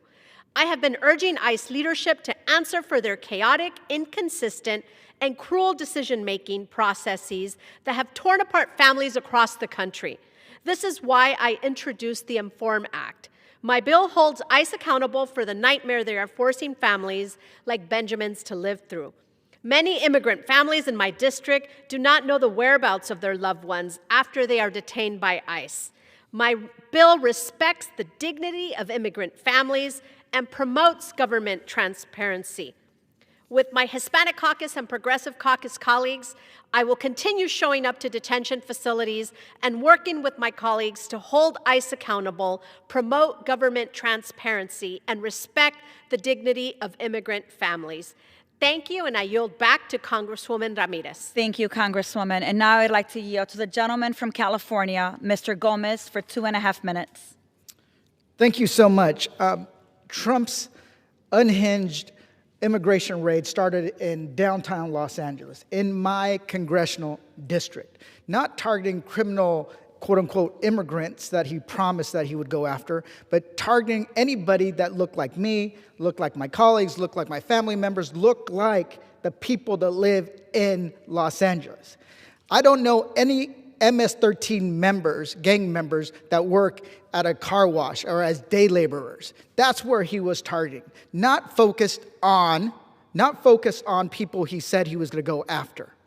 And then we warned everybody in this country that this would continue, that they would go on to other cities using immigration as a pretext to try to intimidate blue cities and blue states and blue cities and red states, and that a violation of the rights of immigrants, the rights of people across the country is not going to be contained in LA, it's going to spread. So they went on to DC, Chicago, Portland, Charlotte, and New Orleans just of today. That's what they're going after. They want to intimidate people. They want to intimidate people that don't agree with them. And that was before Donald Trump and the Republican passed their one big, beautiful bill that included a $175 billion slush fund that would turn ICE and CBP into his own personal national police force, where he could send it wherever he wants, whenever he wants, without any accountability. That is dangerous. That is a threat to our republic. That's a threat to our states. That's a threat to our communities. And we need to stand up and put an end to it. And the way we do that is by taking that money away and reinvesting it into something the American people need. So I introduced a bill called the Make Housing Affordable, Defend Democracy Act that takes that $175 billion and tackles the housing affordability crisis in our country, investing that money to help start a 21st century housing boom that will build 1 million units of housing per year for the next 6 years. That helps renters with down payment, with assistance to get by, and then at the same time gives first-time home buyers money for a down payment. So if we want to tackle the affordability crisis that is at the top of the agenda for the American people, that's not a con job, then we need to pass the Make Housing Affordable and Defend Democracy Act, because it's about affordability, not authoritarianism. It's about American values and not Donald Trump's whims. Thank you, and I yield back. Thank you, Congressman. And now I would like to yield 2.5 minutes to the gentle lady from Massachusetts, Ms. Presley. Congresswoman Ramirez, appreciate your leadership. It's so important that we do not allow the hostile acts of this administration to be normalized. We have to condemn them, resist and reject them at every turn. Mr. Speaker, I rise today on behalf of the targeted and marginalized, on behalf of our immigrant siblings who have had their bodies assaulted, who have had their lives disrupted, who have had their families separated, who have had their humanity erased and their dignity denied. Men, women, and children who have been ripped from our communities, thrown into cold cells, and shipped off to countries many have never known.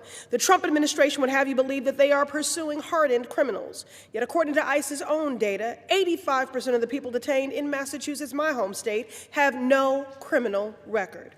Rogue, masked federal agents are violating people's civil rights, glorified bullies masquerading as public servants. They terrorize our communities in the name of so-called law and order, while detaining and deporting our neighbors without due process. That hypocrisy is not coincidence. It is a deliberate, resounding message from an administration that believes following the Constitution is a mere suggestion. My office has documented hundreds of cases marked by excessive force, racial profiling, and the unlawful arrest of legal residents. Just last month, rogue federal agents descended on the Austin neighborhood in the Massachusetts 7th, a diverse community that is home to small businesses and music venues that are welcoming to all. These federal agents targeted a local car wash to harass and abduct hardworking community members. Among them were 5 women who were never afforded the chance to show their work permits, and a 67-year-old man who was disappeared for 3 days without access to his medication. Families waited in anguish to hear from their loved ones, many of whom reported not having enough to eat and being unable to shower. Cruel, callous, inhumane, and unlawful. But in these trying times, I am not defeated. I am fortified and resolved to fight back. The only way to beat a dictator is with defiance. Together we will protect our communities, defend our immigrant neighbors and their families. I yield back to Congresswoman Ramirez. Thank you, Congresswoman.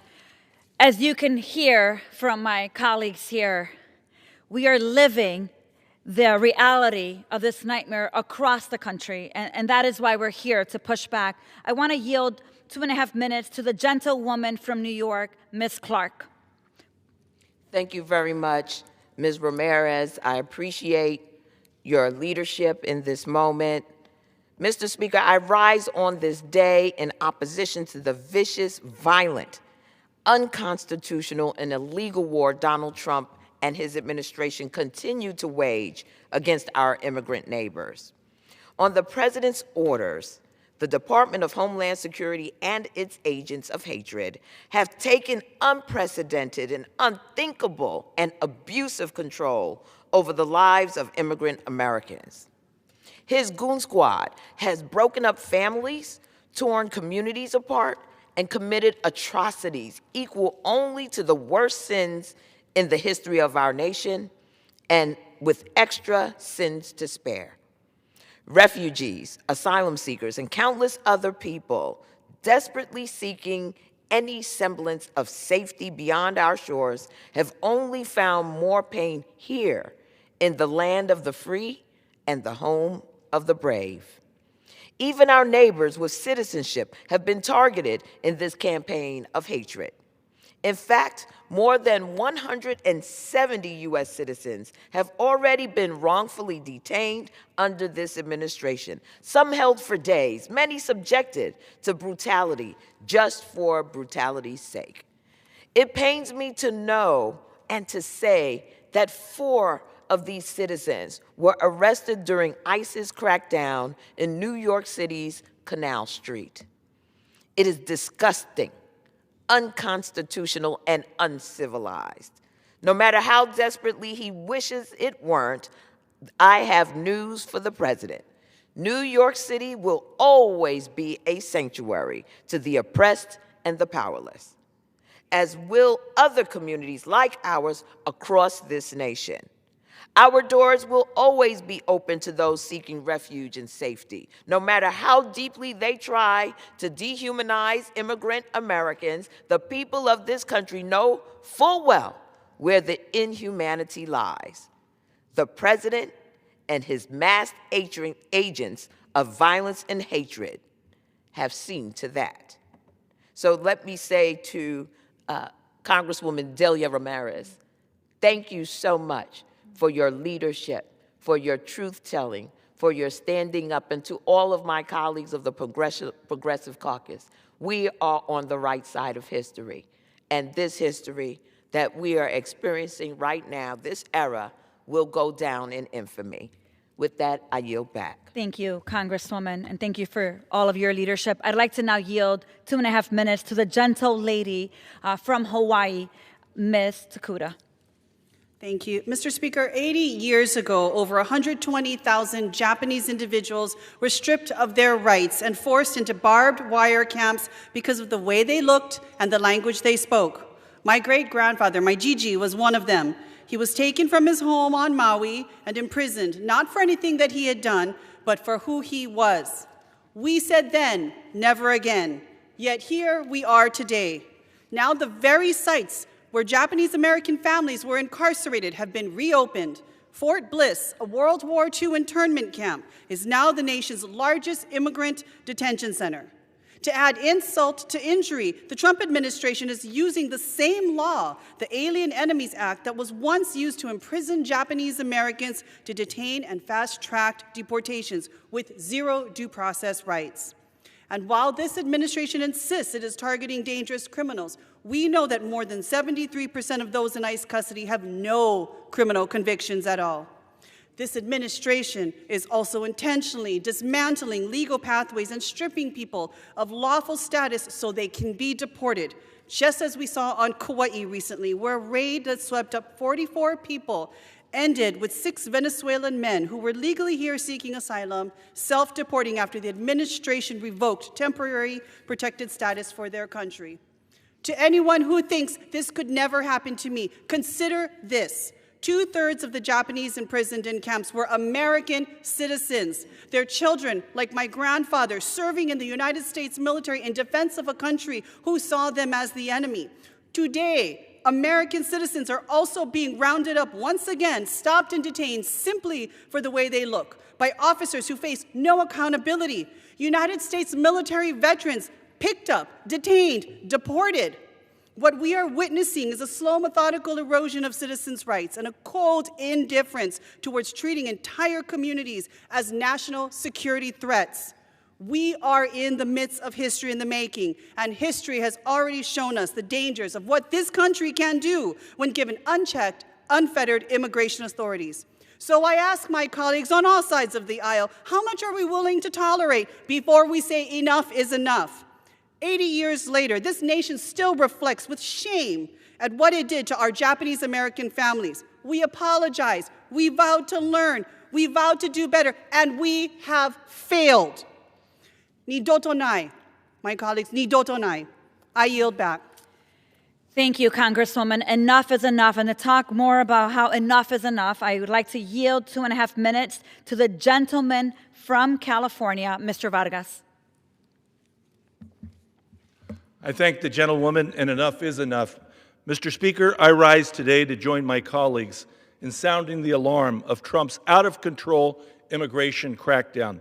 Since January, Trump has unleashed a mass deportation agenda and his indiscriminate immigration enforcement that has pushed past all moral and legal boundaries. In Chicago, federal immigration agents tear-gassed kids and fired pepper balls at a pastor. In Charlotte, ICE agents descended on the grounds by a church and forced terrified congregants to flee into the woods outside. And at home in San Diego, we had a horrific incident where federal agents stormed into a local restaurant frequented by families. They handcuffed all the employees, and they flashbanged grenades outside. There are stories like this from communities all across the country that this administration has done, and we heard them today. Stories of Trump's immigration agents causing fear and chaos. Stories of violent raids turning quiet neighborhoods into places that feel more like war zones. Trump's out-of-control immigration enforcement is terrorizing our communities and putting our civil liberties under threat. Undocumented immigrants are not the only ones affected.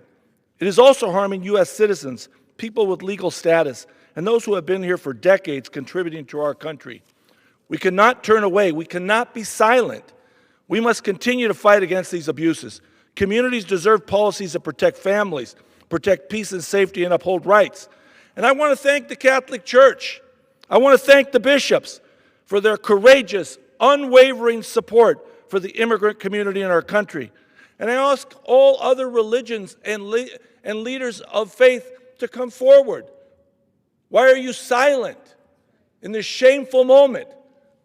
We should hear your voices as it's commanded in Leviticus very clearly. Leviticus 19, chapter 19, verses 33 and 34. When a foreigner resides among you in your land, do not mistreat him. The foreigner residing among you must be treated as your native born. Love them as yourself, for you were foreigners in Egypt. I am the Lord your God. Leviticus. Please come forward. Don't be silent. And with that, I yield back to the gentlelady. Thank you, Congressman. May those that quote Scripture remember what the Scripture says. I would like to now yield 2 minutes to the gentle lady from Arizona, Ms. Grijalva. Thank you, Representative Ramirez. Since the beginning of his second term, Donald Trump has directed the enforcement machine that is not only cruel but unconstitutional, targeting longtime residents, law-abiding visa holders, U.S. citizens, and even veterans who have fought for this country. In border communities like the one I represent in Arizona's 7th Congressional District, we see the impact of these abuses every single day. We have seen Border Patrol waiting outside of hospitals, literally arresting women after they've given birth. No due process, no regard for human rights. Last week, we saw a disturbing example near the ranching community of Arivaca. Humanitarian volunteers with No More Deaths reported that Border Patrol agents forced their way into their desert aid station known as Bird Camp without a warrant and arrested 3 migrants who were resting inside a trailer. Volunteers told agents they could not enter without a warrant. Agents left, then returned, claiming that they were in hot pursuit, even though there was no chase, no threat, no legal justification that would allow entering a protected structure. This camp has existed for decades to keep people from dying in the desert. More than 4,400 men, women, and children have died crossing the border in Arizona since 2000. The camp has been raided before, but previously with a warrant. What happened on November 23rd was different. It was lawless, intentional, and part of a broader pattern of unchecked enforcement that treats border communities as if the Constitution does not apply. Let me say this clearly. The Fourth Amendment does not disappear in southern Arizona. Due process does not disappear because someone is a migrant, and humanitarian aid is not a crime. Thank you, and I yield back to Mr. Representative Ramirez. Thank you, Congresswoman Grijalva. And now I'd like to also yield 2 minutes to the gentlewoman from California, Ms. Torres. Mr. Speaker, I rise today to speak out against the narrative being promoted about immigrants portraying them as rapists, drug dealers, and murderers. These claims are nothing more than a self-reflection of our country's leaders who promise to protect Americans and enforce the law, yet whose actions have violated basic human rights, the Constitution, and the rule of law, and are now costing our country economically. Under these policies, DHS is targeting people because of the color of their skin, the language they speak, and where they come from. Families are being separated, children are traumatized, and communities live in fear. These actions are weakening our labor force, shrinking our tax base, and threatening industries that rely on stable workforce. Members of Congress should not be targeted with CS gas, shoved, or have false charges filed against them simply for doing their jobs. Oversight. Citizens should not be shot at simply for raising concerns about the safety of children in the presence of armed men in their neighborhoods. This approach doesn't make us safer. It disrupts local economies, increases costs for taxpayers, and undermines the workforce that keeps our country running. Every day, these policies continue. Businesses lose workers, consumers lose purchasing power, and taxpayers pay for the unnecessary enforcement. We need transparency, fair treatment, and laws that reflect the reality, not fear or political theater. Let me remind this chamber, undocumented immigrants, the same people being targeted, contributed $96.7 billion in federal, state, and local taxes in 2022, including $25.7 billion into Social Security benefits they will never receive, $6.4 billion into Medicare, $1.8 billion into unemployment insurance. If some members don't care about the human cost, consider the financial one. Removing these workers weakens our economy and raises costs for everyone. Protecting them protects our bottom line. Thank you, and I yield back to Representative Ramirez. Thank you, Congresswoman. May we remember, I think you said $96.7 billion is what undocumented immigrants give in tax revenue every single year. I'd like to now close the speakers for the day with yielding to the gentlewoman from Arizona, Ms. Ansari, for 2.5 minutes. Thank you, Congresswoman Ramirez, for your leadership. Mr. Speaker, the Trump regime's mass deportation agenda is not about public safety. It is part of a much bigger story of corruption, cruelty, and abuse of power that defines Trump's America. Earlier this year, Congress authorized a massive slush fund under Trump's so-called Big Beautiful Bill, pouring more than $170 billion of taxpayer money into enforcement and detention center expansion without any sort of meaningful oversight. And at the heart of this system sits a vast network of privatized detention facilities run by private prison corporations like CoreCivic and Geo Group, whose bottom lines depend on filling these beds.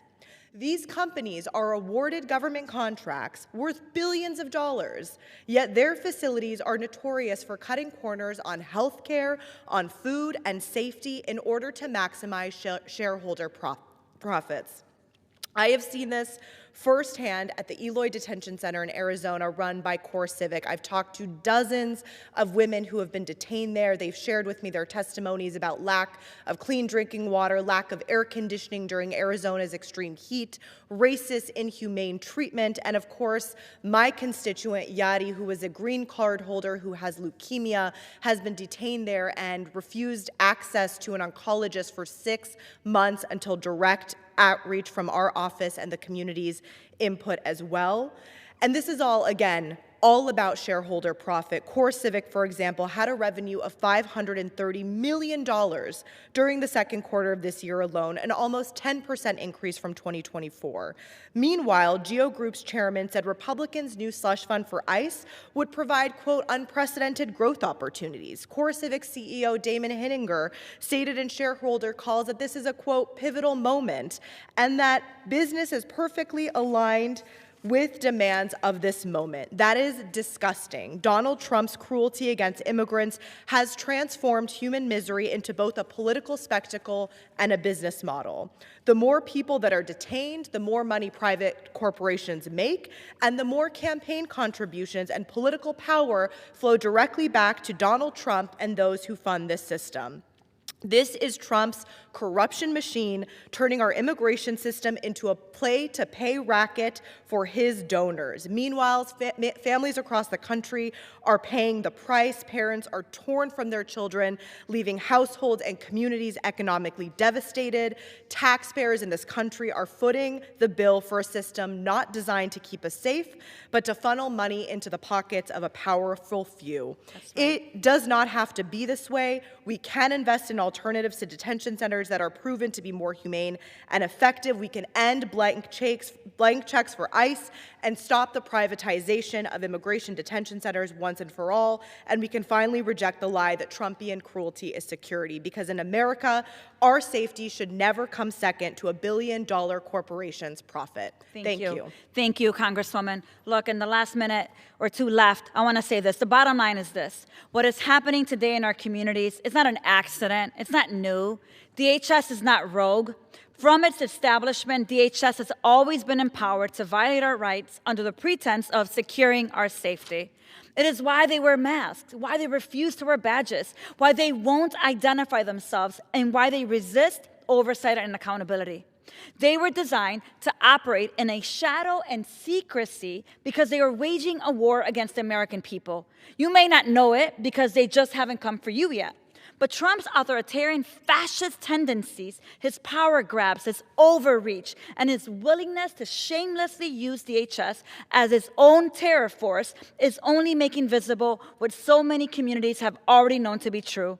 DHS is a democratic liability and a tool for authoritarian control.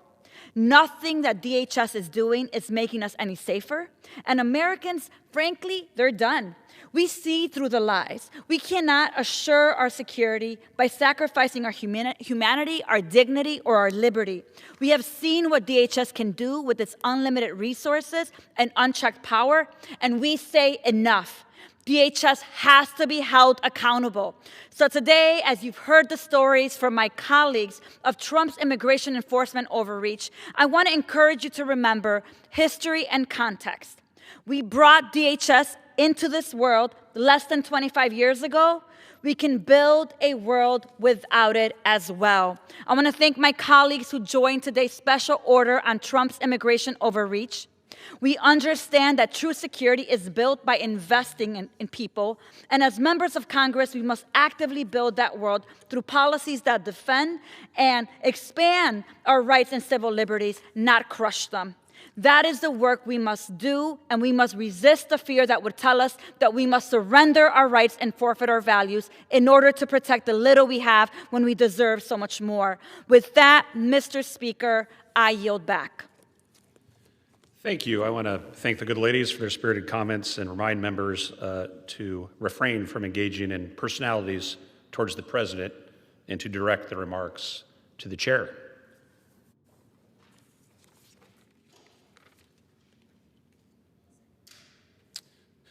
Under the Speaker's announced policy of January 3rd, 2025, the gentleman from Arizona, Mr. Schweikert, is recognized for 60 minutes as the designee of the Majority Leader.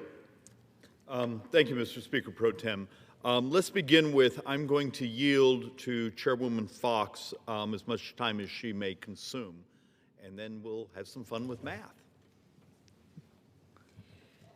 I want to thank my colleague, Mr. Schweikert, for yielding me time. Mr. Speaker, this past weekend, I had the wonderful opportunity to stop in at Top of the Mountain Farm in Ashe County and support a local small business selling Christmas trees and wreaths.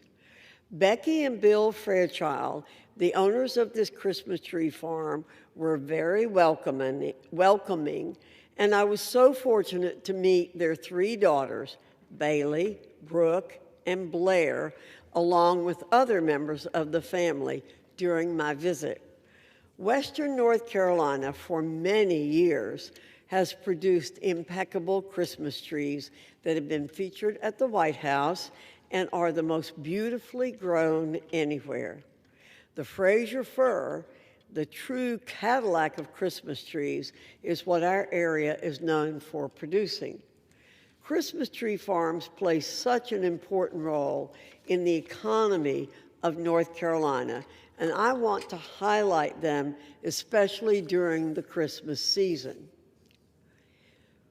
The beautiful tree that I picked up that day is now in my living room, and I'll be enjoying it until January. Thank you to the Fairchild family for such an enjoyable visit and for helping me pick out a tree of my own. I look forward to stopping in again to see all of you in the future. May God continue to bless you, and may He bless our country with a very happy and joyous Christmas season. I yield back to the gentleman from Arizona.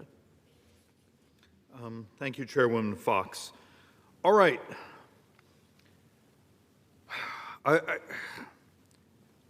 And I apologize, but the good news for the team here, this isn't, I'm not going to use the rest of the hour, so I promise we're not going to go that long.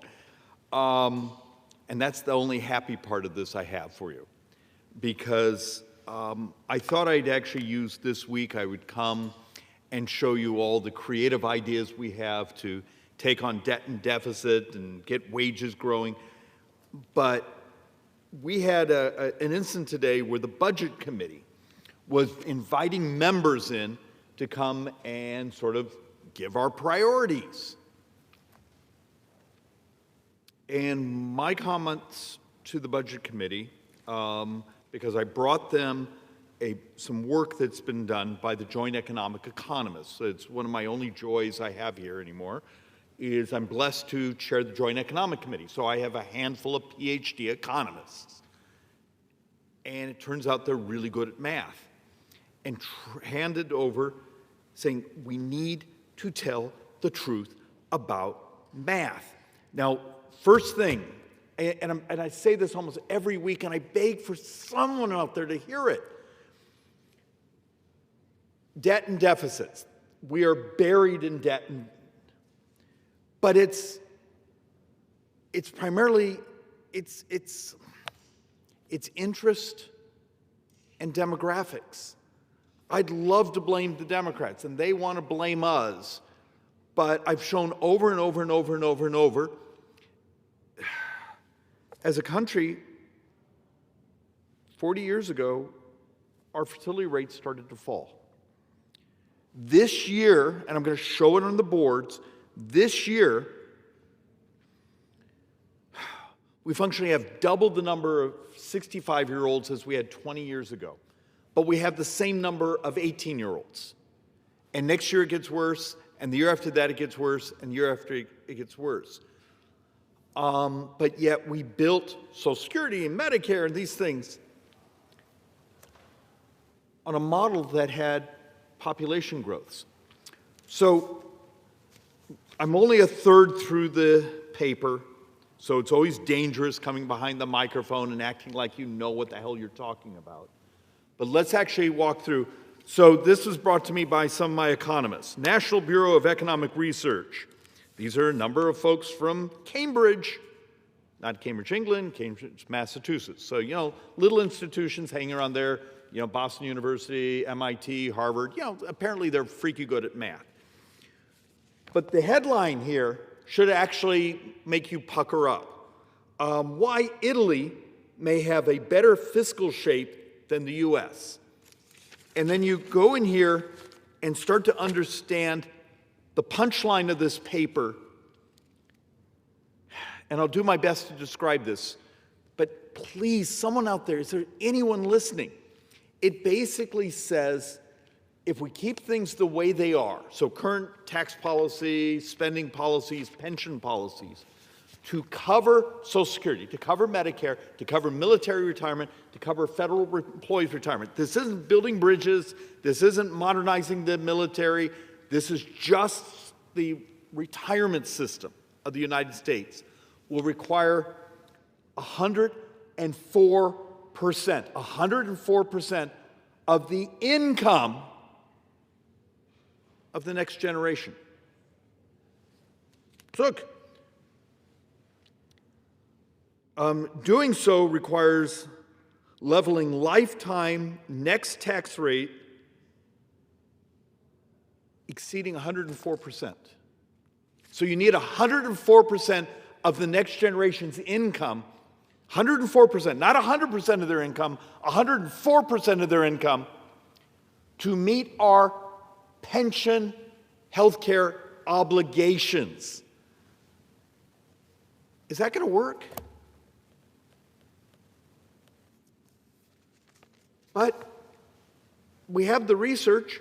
So how many people are going to come behind this mic the rest of this year or next year and actually say, hey, we got a demographic problem. We got a spending problem. So let's actually walk through some of the things we do know. So every day, I send out something called the Daily Debt. It's a text message. And we have a few thousand people that subscribe to it. We have probably a lot more people that don't want to get it. And it tells you how much we've actually borrowed. Because we have, and this went on, always goes on between the conflict between the White House and Congress, and those of us who actually have some responsibility on spending budget economics, is, David, you're scaring people, telling people that we're borrowing so far this fiscal year. So think of this. We're what? And I should have calculated this in my head before I got behind this microphone, but what are we, 73, 74 days into this fiscal year, Mr. Speaker? In that 70-some days, we've already borrowed $788 billion as of yesterday. We will click off, if we stay at this rate, another $1 trillion of borrowing from October 1st, the beginning of this new fiscal year, till before Christmas. Another $1 trillion of borrowing. And once again, the left will blame us, we'll blame them, and because no one wants to have a conversation of healthcare costs are exploding on us and we refuse to do the things that lower healthcare costs. Instead, we're going to spend months around here debating subsidies because we've turned healthcare into financing, not the actual price of services in healthcare. But I need you to think about this. That $788 billion in that 73 days or so, that's like $148,000 a second in borrowing so far this fiscal year. If you average it out over the 12 months, I did see the number, it was like $73,000 a second if you take the last 12 months. That's what you're borrowing.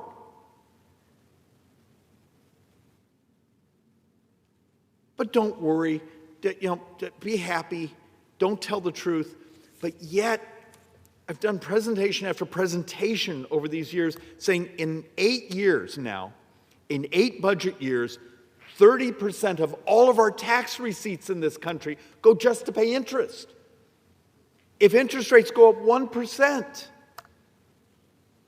45% of all tax receipts in 2034 or so go just to pay interest.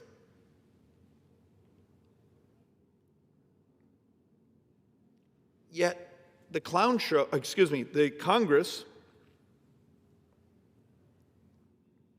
will find shiny objects. We'll find things to be enraged. We'll go really hard on getting on cable television tomorrow night and say something inflammatory so the dopamine hits. But the math, Mr. Speaker, how often do we go home and we'll have a meeting with our constituents and there'll be this one person here who found something on the internet and it just sounds like a conspiracy theory? I would argue the greatest conspiracy in our society is the unwillingness to tell the truth about basic math.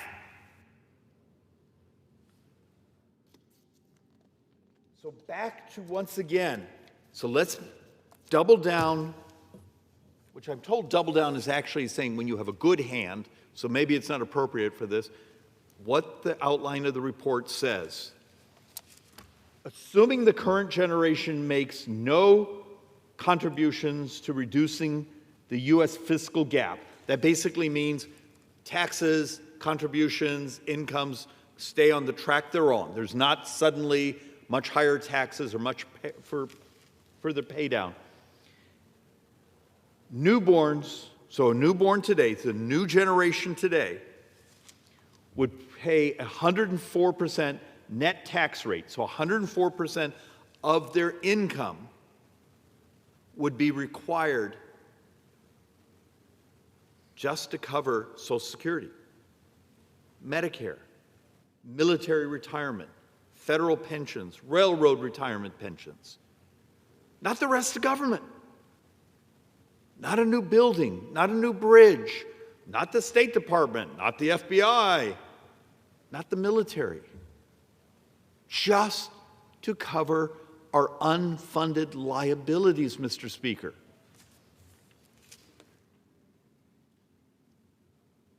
Where's the Fiscal Commission?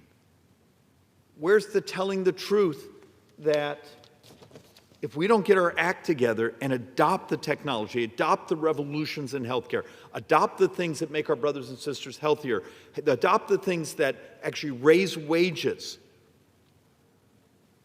policies on immigration that maximize growth instead of the importation of poverty.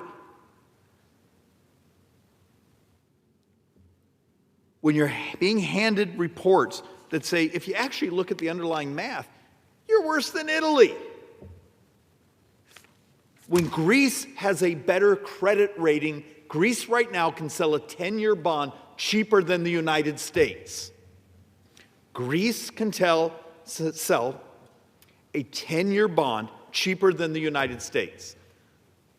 I struggle. I keep trying to find out ways to describe this. And yet in this place we call Capitol Hill, I'll walk into a room with some of the budget documents and say, hey, I'm here as not only a Ways and Means member, I'm number 4 on Ways and Means, you know, the oversight chairman, also I chair the Joint Economic Committee. Our economists have come up with some numbers we really should talk about. And I look around and everyone's getting up and leaving because we don't want to know. So let's actually deal with a couple other facts. The U.S. may reach the debt ceiling. Now remember, this last summer, I think it was July 4th, this last summer, we raised the debt ceiling by $5 trillion. We've already burnt $2 trillion. So we've borrowed $2 trillion of that $5 trillion of authorization. We're doing a calculation by April 27, so a year and a few months. We'll hit the debt ceiling again.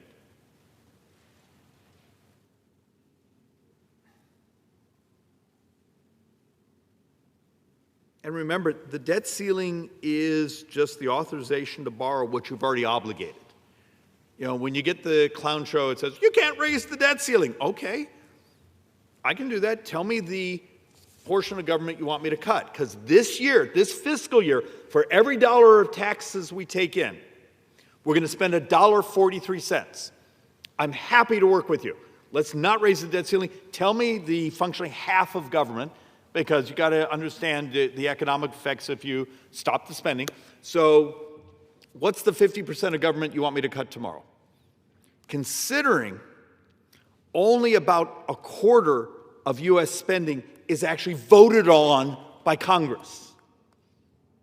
We vote on defense and what they call non-defense discretionary. The rest of the spending, the rest of the 75% of spending is Social Security. It's Medicare. It's the things that we call entitlements, earned benefits. They're on autopilot. Well, David, they stole my money. No, they didn't. We just stopped having children.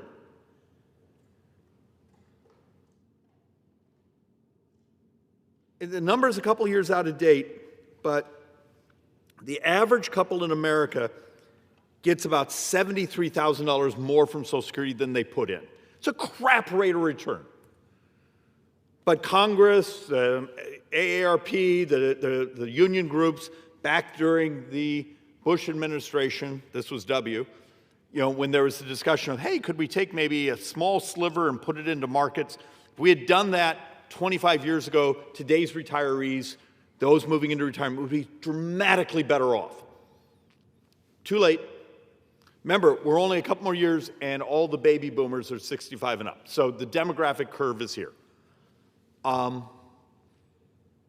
It's just math. It's just math. But these numbers get worse. So that's the debt ceiling. So let's actually have a little bit more fun. Medicare.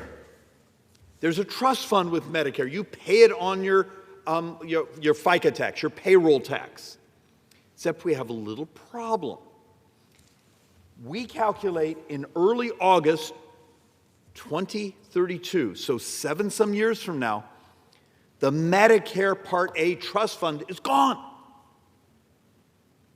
So hospitals are probably the largest lobbyists here in Washington, D.C. They're all up and down the hallways. Are they ready for the 11% cut in the spending? Because it's less than 7 years. This is coming. So let's add something else on top of that. And this is the one, and what, I'm told I need to stop cussing behind this microphone, but what shocks me, because I will get some very important people around Washington, D.C., who get upset with me for this portion, because apparently, particularly a guy that's in a 50-50 district, we're never, ever, ever, ever supposed to use the word Medicare or Social Security. So let's actually have some fun here. Social Security Trust Fund is projected to be depleted in 2023, late 2020, or 2032, sorry. So 7-some years from now.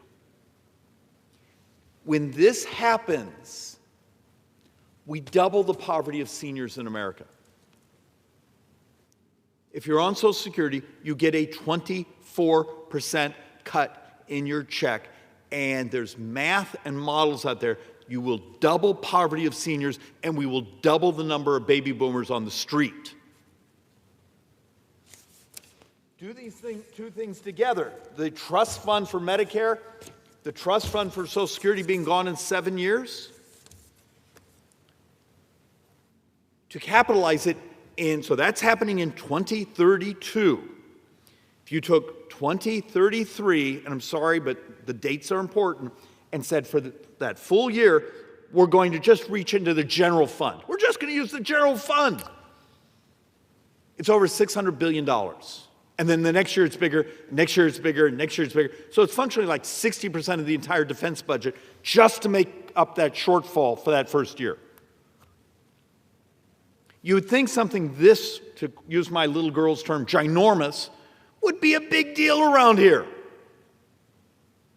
Yet what happens in this place, because it's so perverse, is right now there's some leftist political consultant saying, hey, Schweikert used the word Social Security and Medicare. Let's design our attack ads for the next campaign. They spent millions of dollars in the last campaign beating the ever-living crap out of me because I cared enough to want to fix this. When this place cares more about what the political consultants can design as an attack ad, where's our fiscal commission? Where's the fact we're putting people that can do math into a small room, turn off the air conditioning, and say, come up with a plan to save the future? Or is just doubling poverty of seniors functionally our political plan?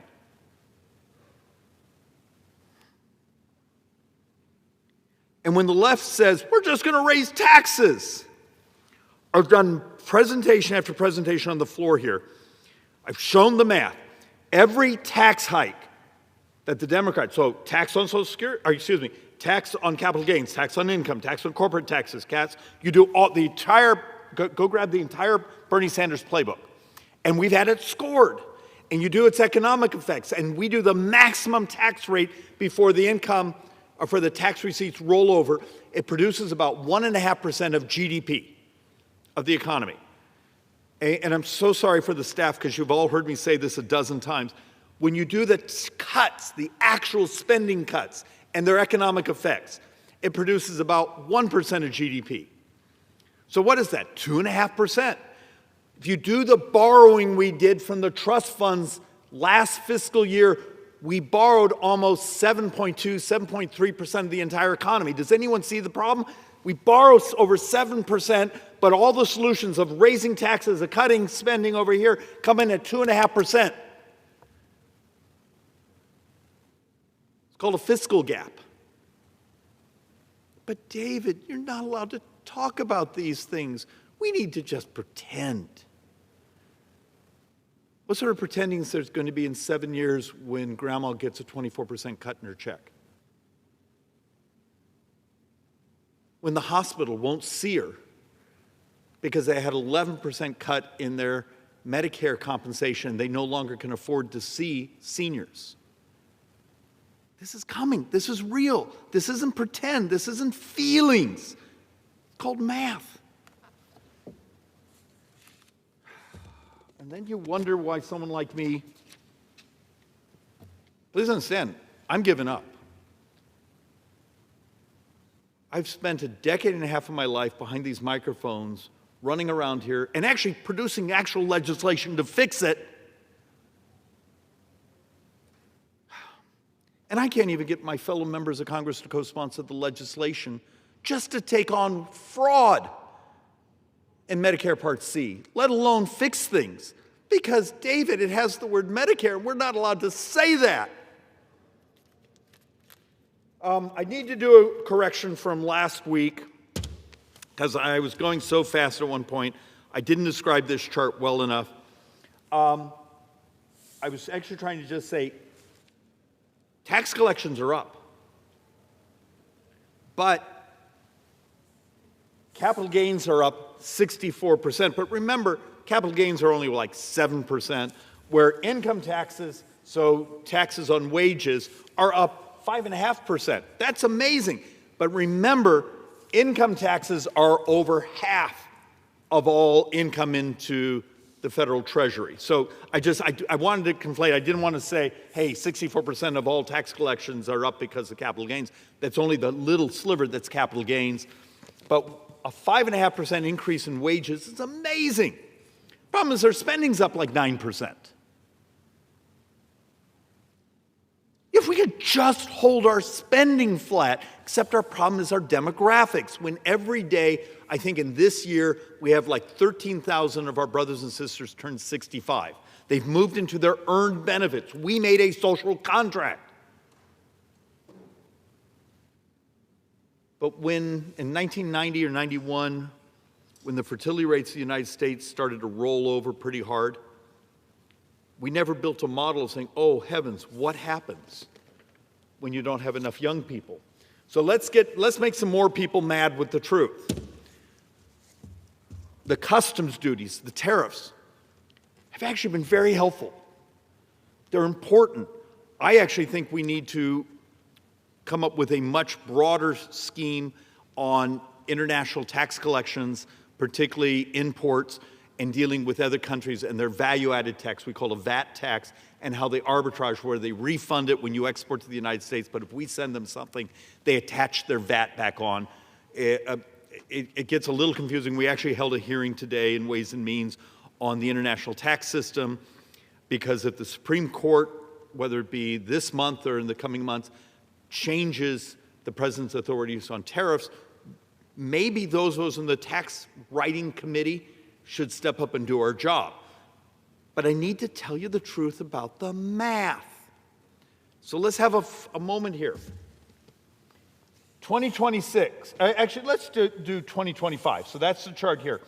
The $77 billion you see right there in the chart, that was already the law. That was before the Trump presidency. That was tariffs. Customs duties is the proper term. The president added other rules, mechanics, tariffs, customs duties. That gave us another, so a total $195 billion. So it means we collected in the 2025 fiscal year an extra $118 billion. That's a lot of money. But remember, in 2025, we were borrowing $6 billion a day. So you can do the basic math. That's like 18 days of borrowing was the increase we took in 2025. It's helpful. It's helpful. Do not walk away from it, but also don't make up numbers that it's going to pay off the debt. 2026, we modeled that the base tariffs, base custom duties, would produce about $84 billion. Wonderful. So the total we model is $324 billion, meaning we're going to get an extra $240 billion this year on if President Trump's tariffs are allowed to stay in. It's really helpful, but it's basically 1 month of borrowing. It's 1 month of borrowing.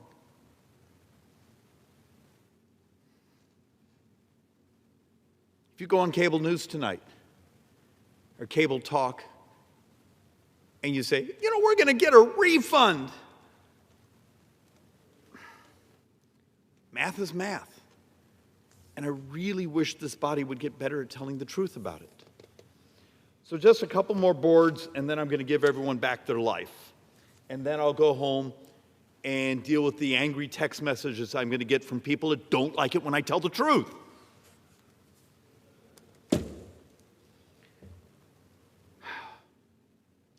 You don't want that one.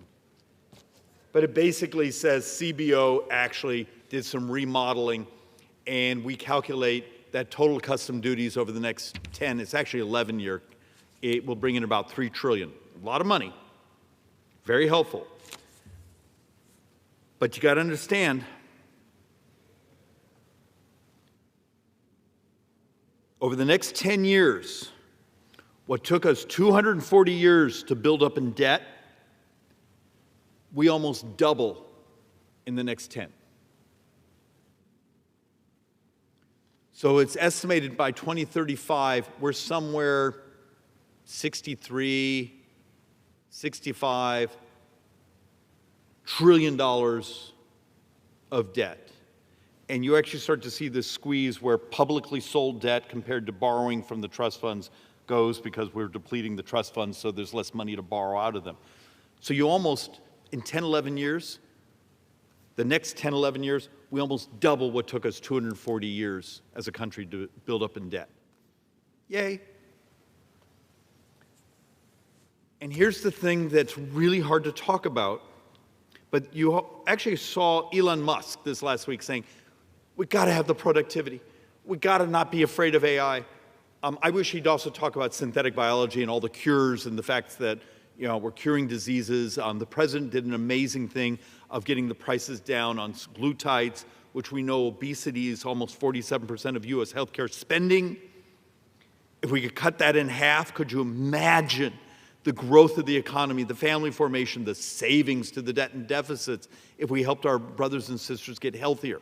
There are policies that will work, but you never hear them evangelized behind these microphones because either they're complex or they don't set off a dopamine hit of anger. But we got to deal with this reality, and this basically says demographics. We functionally have fewer 18-year-olds than we did 20 years ago, and almost double the number of 65-year-olds. And that's going to continue.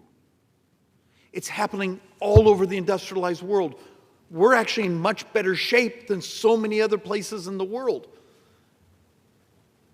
But we don't tell the truth, saying, hey, it's math. We are going to have to find a way, because we're magically not going to have, you know, millions and millions and millions of people in diapers, little people. And look, I'm 63 and my wife's 63, and I have a 3-year-old and a 10-year-old. You know, I'm optimistic about the future. I better be. That or my kids are coming to my nursing home. I'm sorry, didn't mean to say that. But this is the reality we're up against. And just one more board. This is hard to see, and it's important for anyone that's actually listening that actually has a fondness for basic math. This isn't that complicated. We now model in the Joint Economic Committee Republicans that there's over a 50-50 chance the United States this calendar year, so 2025, the calendar year we're in, will be close to zero population growth. Now, why is that a big deal? We built our Social Security system, we built our Medicare system, we built much of our entitlement, our earned benefit system on a concept that we grew population-wise and therefore grew economically, therefore we grew in GDP, therefore we grew in productivity, therefore wealth grew in the country for everyone. But what we're trying to show in these charts is you can see from 2004 to 2024, the difference. This was under 18. We functionally have the same, but the number of those 65 and up going from 36 million to 61 million. And yet what's fascinating is if you go with no immigration or even with immigration, we still end up upside down. It's just demographics. And yet, when the president tries to talk about this, he gets attacked. When people like me try to say there's a way to set off productivity so we don't live poor, that the future is prosperous, that this is another American century. But instead we engage in sort of clown show type politics because we want to satiate the theater instead of the economics. There's a path to do amazingly good things for your retirement and for my kids. But the fact of the matter is, Matthew, my 3-year-old, when he hits 23, 24 years old, every tax in the United States has to be doubled just to maintain baseline services. Have we really made the moral decision that the next generation lives poorer, will be poorer than we are? Is that what America's become about? It doesn't have to be that way. Are we on the cusp of an amazing productivity curve with artificial intelligence, with synthetic biology curing diseases, with robotics being able to produce products cheaper, faster? Possibly. But you got to understand, we have lots of laws that this place has made that it's illegal to modernize a port. It's illegal to modernize a rail system. It's illegal to actually adopt technology that can read your body at home and prescribe to you. We have barrier after barrier. So when we talk about deregulation to make the economy grow, we also got to talk about the deregulation that the armies of lobbyists in our hallways are here to stop us from doing because it will force a change in their business models. Once again, it can be another American century. The future can be absolutely amazing. But we need to get our act together and stop lying about the numbers, tell the truth about the demographics, and then actually think boldly. And we can do amazing things. I just haven't had an amazing conversation around here in years. And with that, Mr. Speaker, I'm going to go and apologize to all the people I just made mad. So with that, I yield back. Gentleman yields back. Does the gentleman have a motion?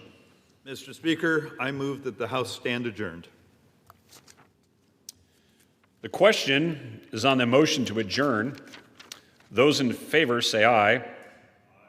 Those opposed, no. The ayes have it. The motion is adopted.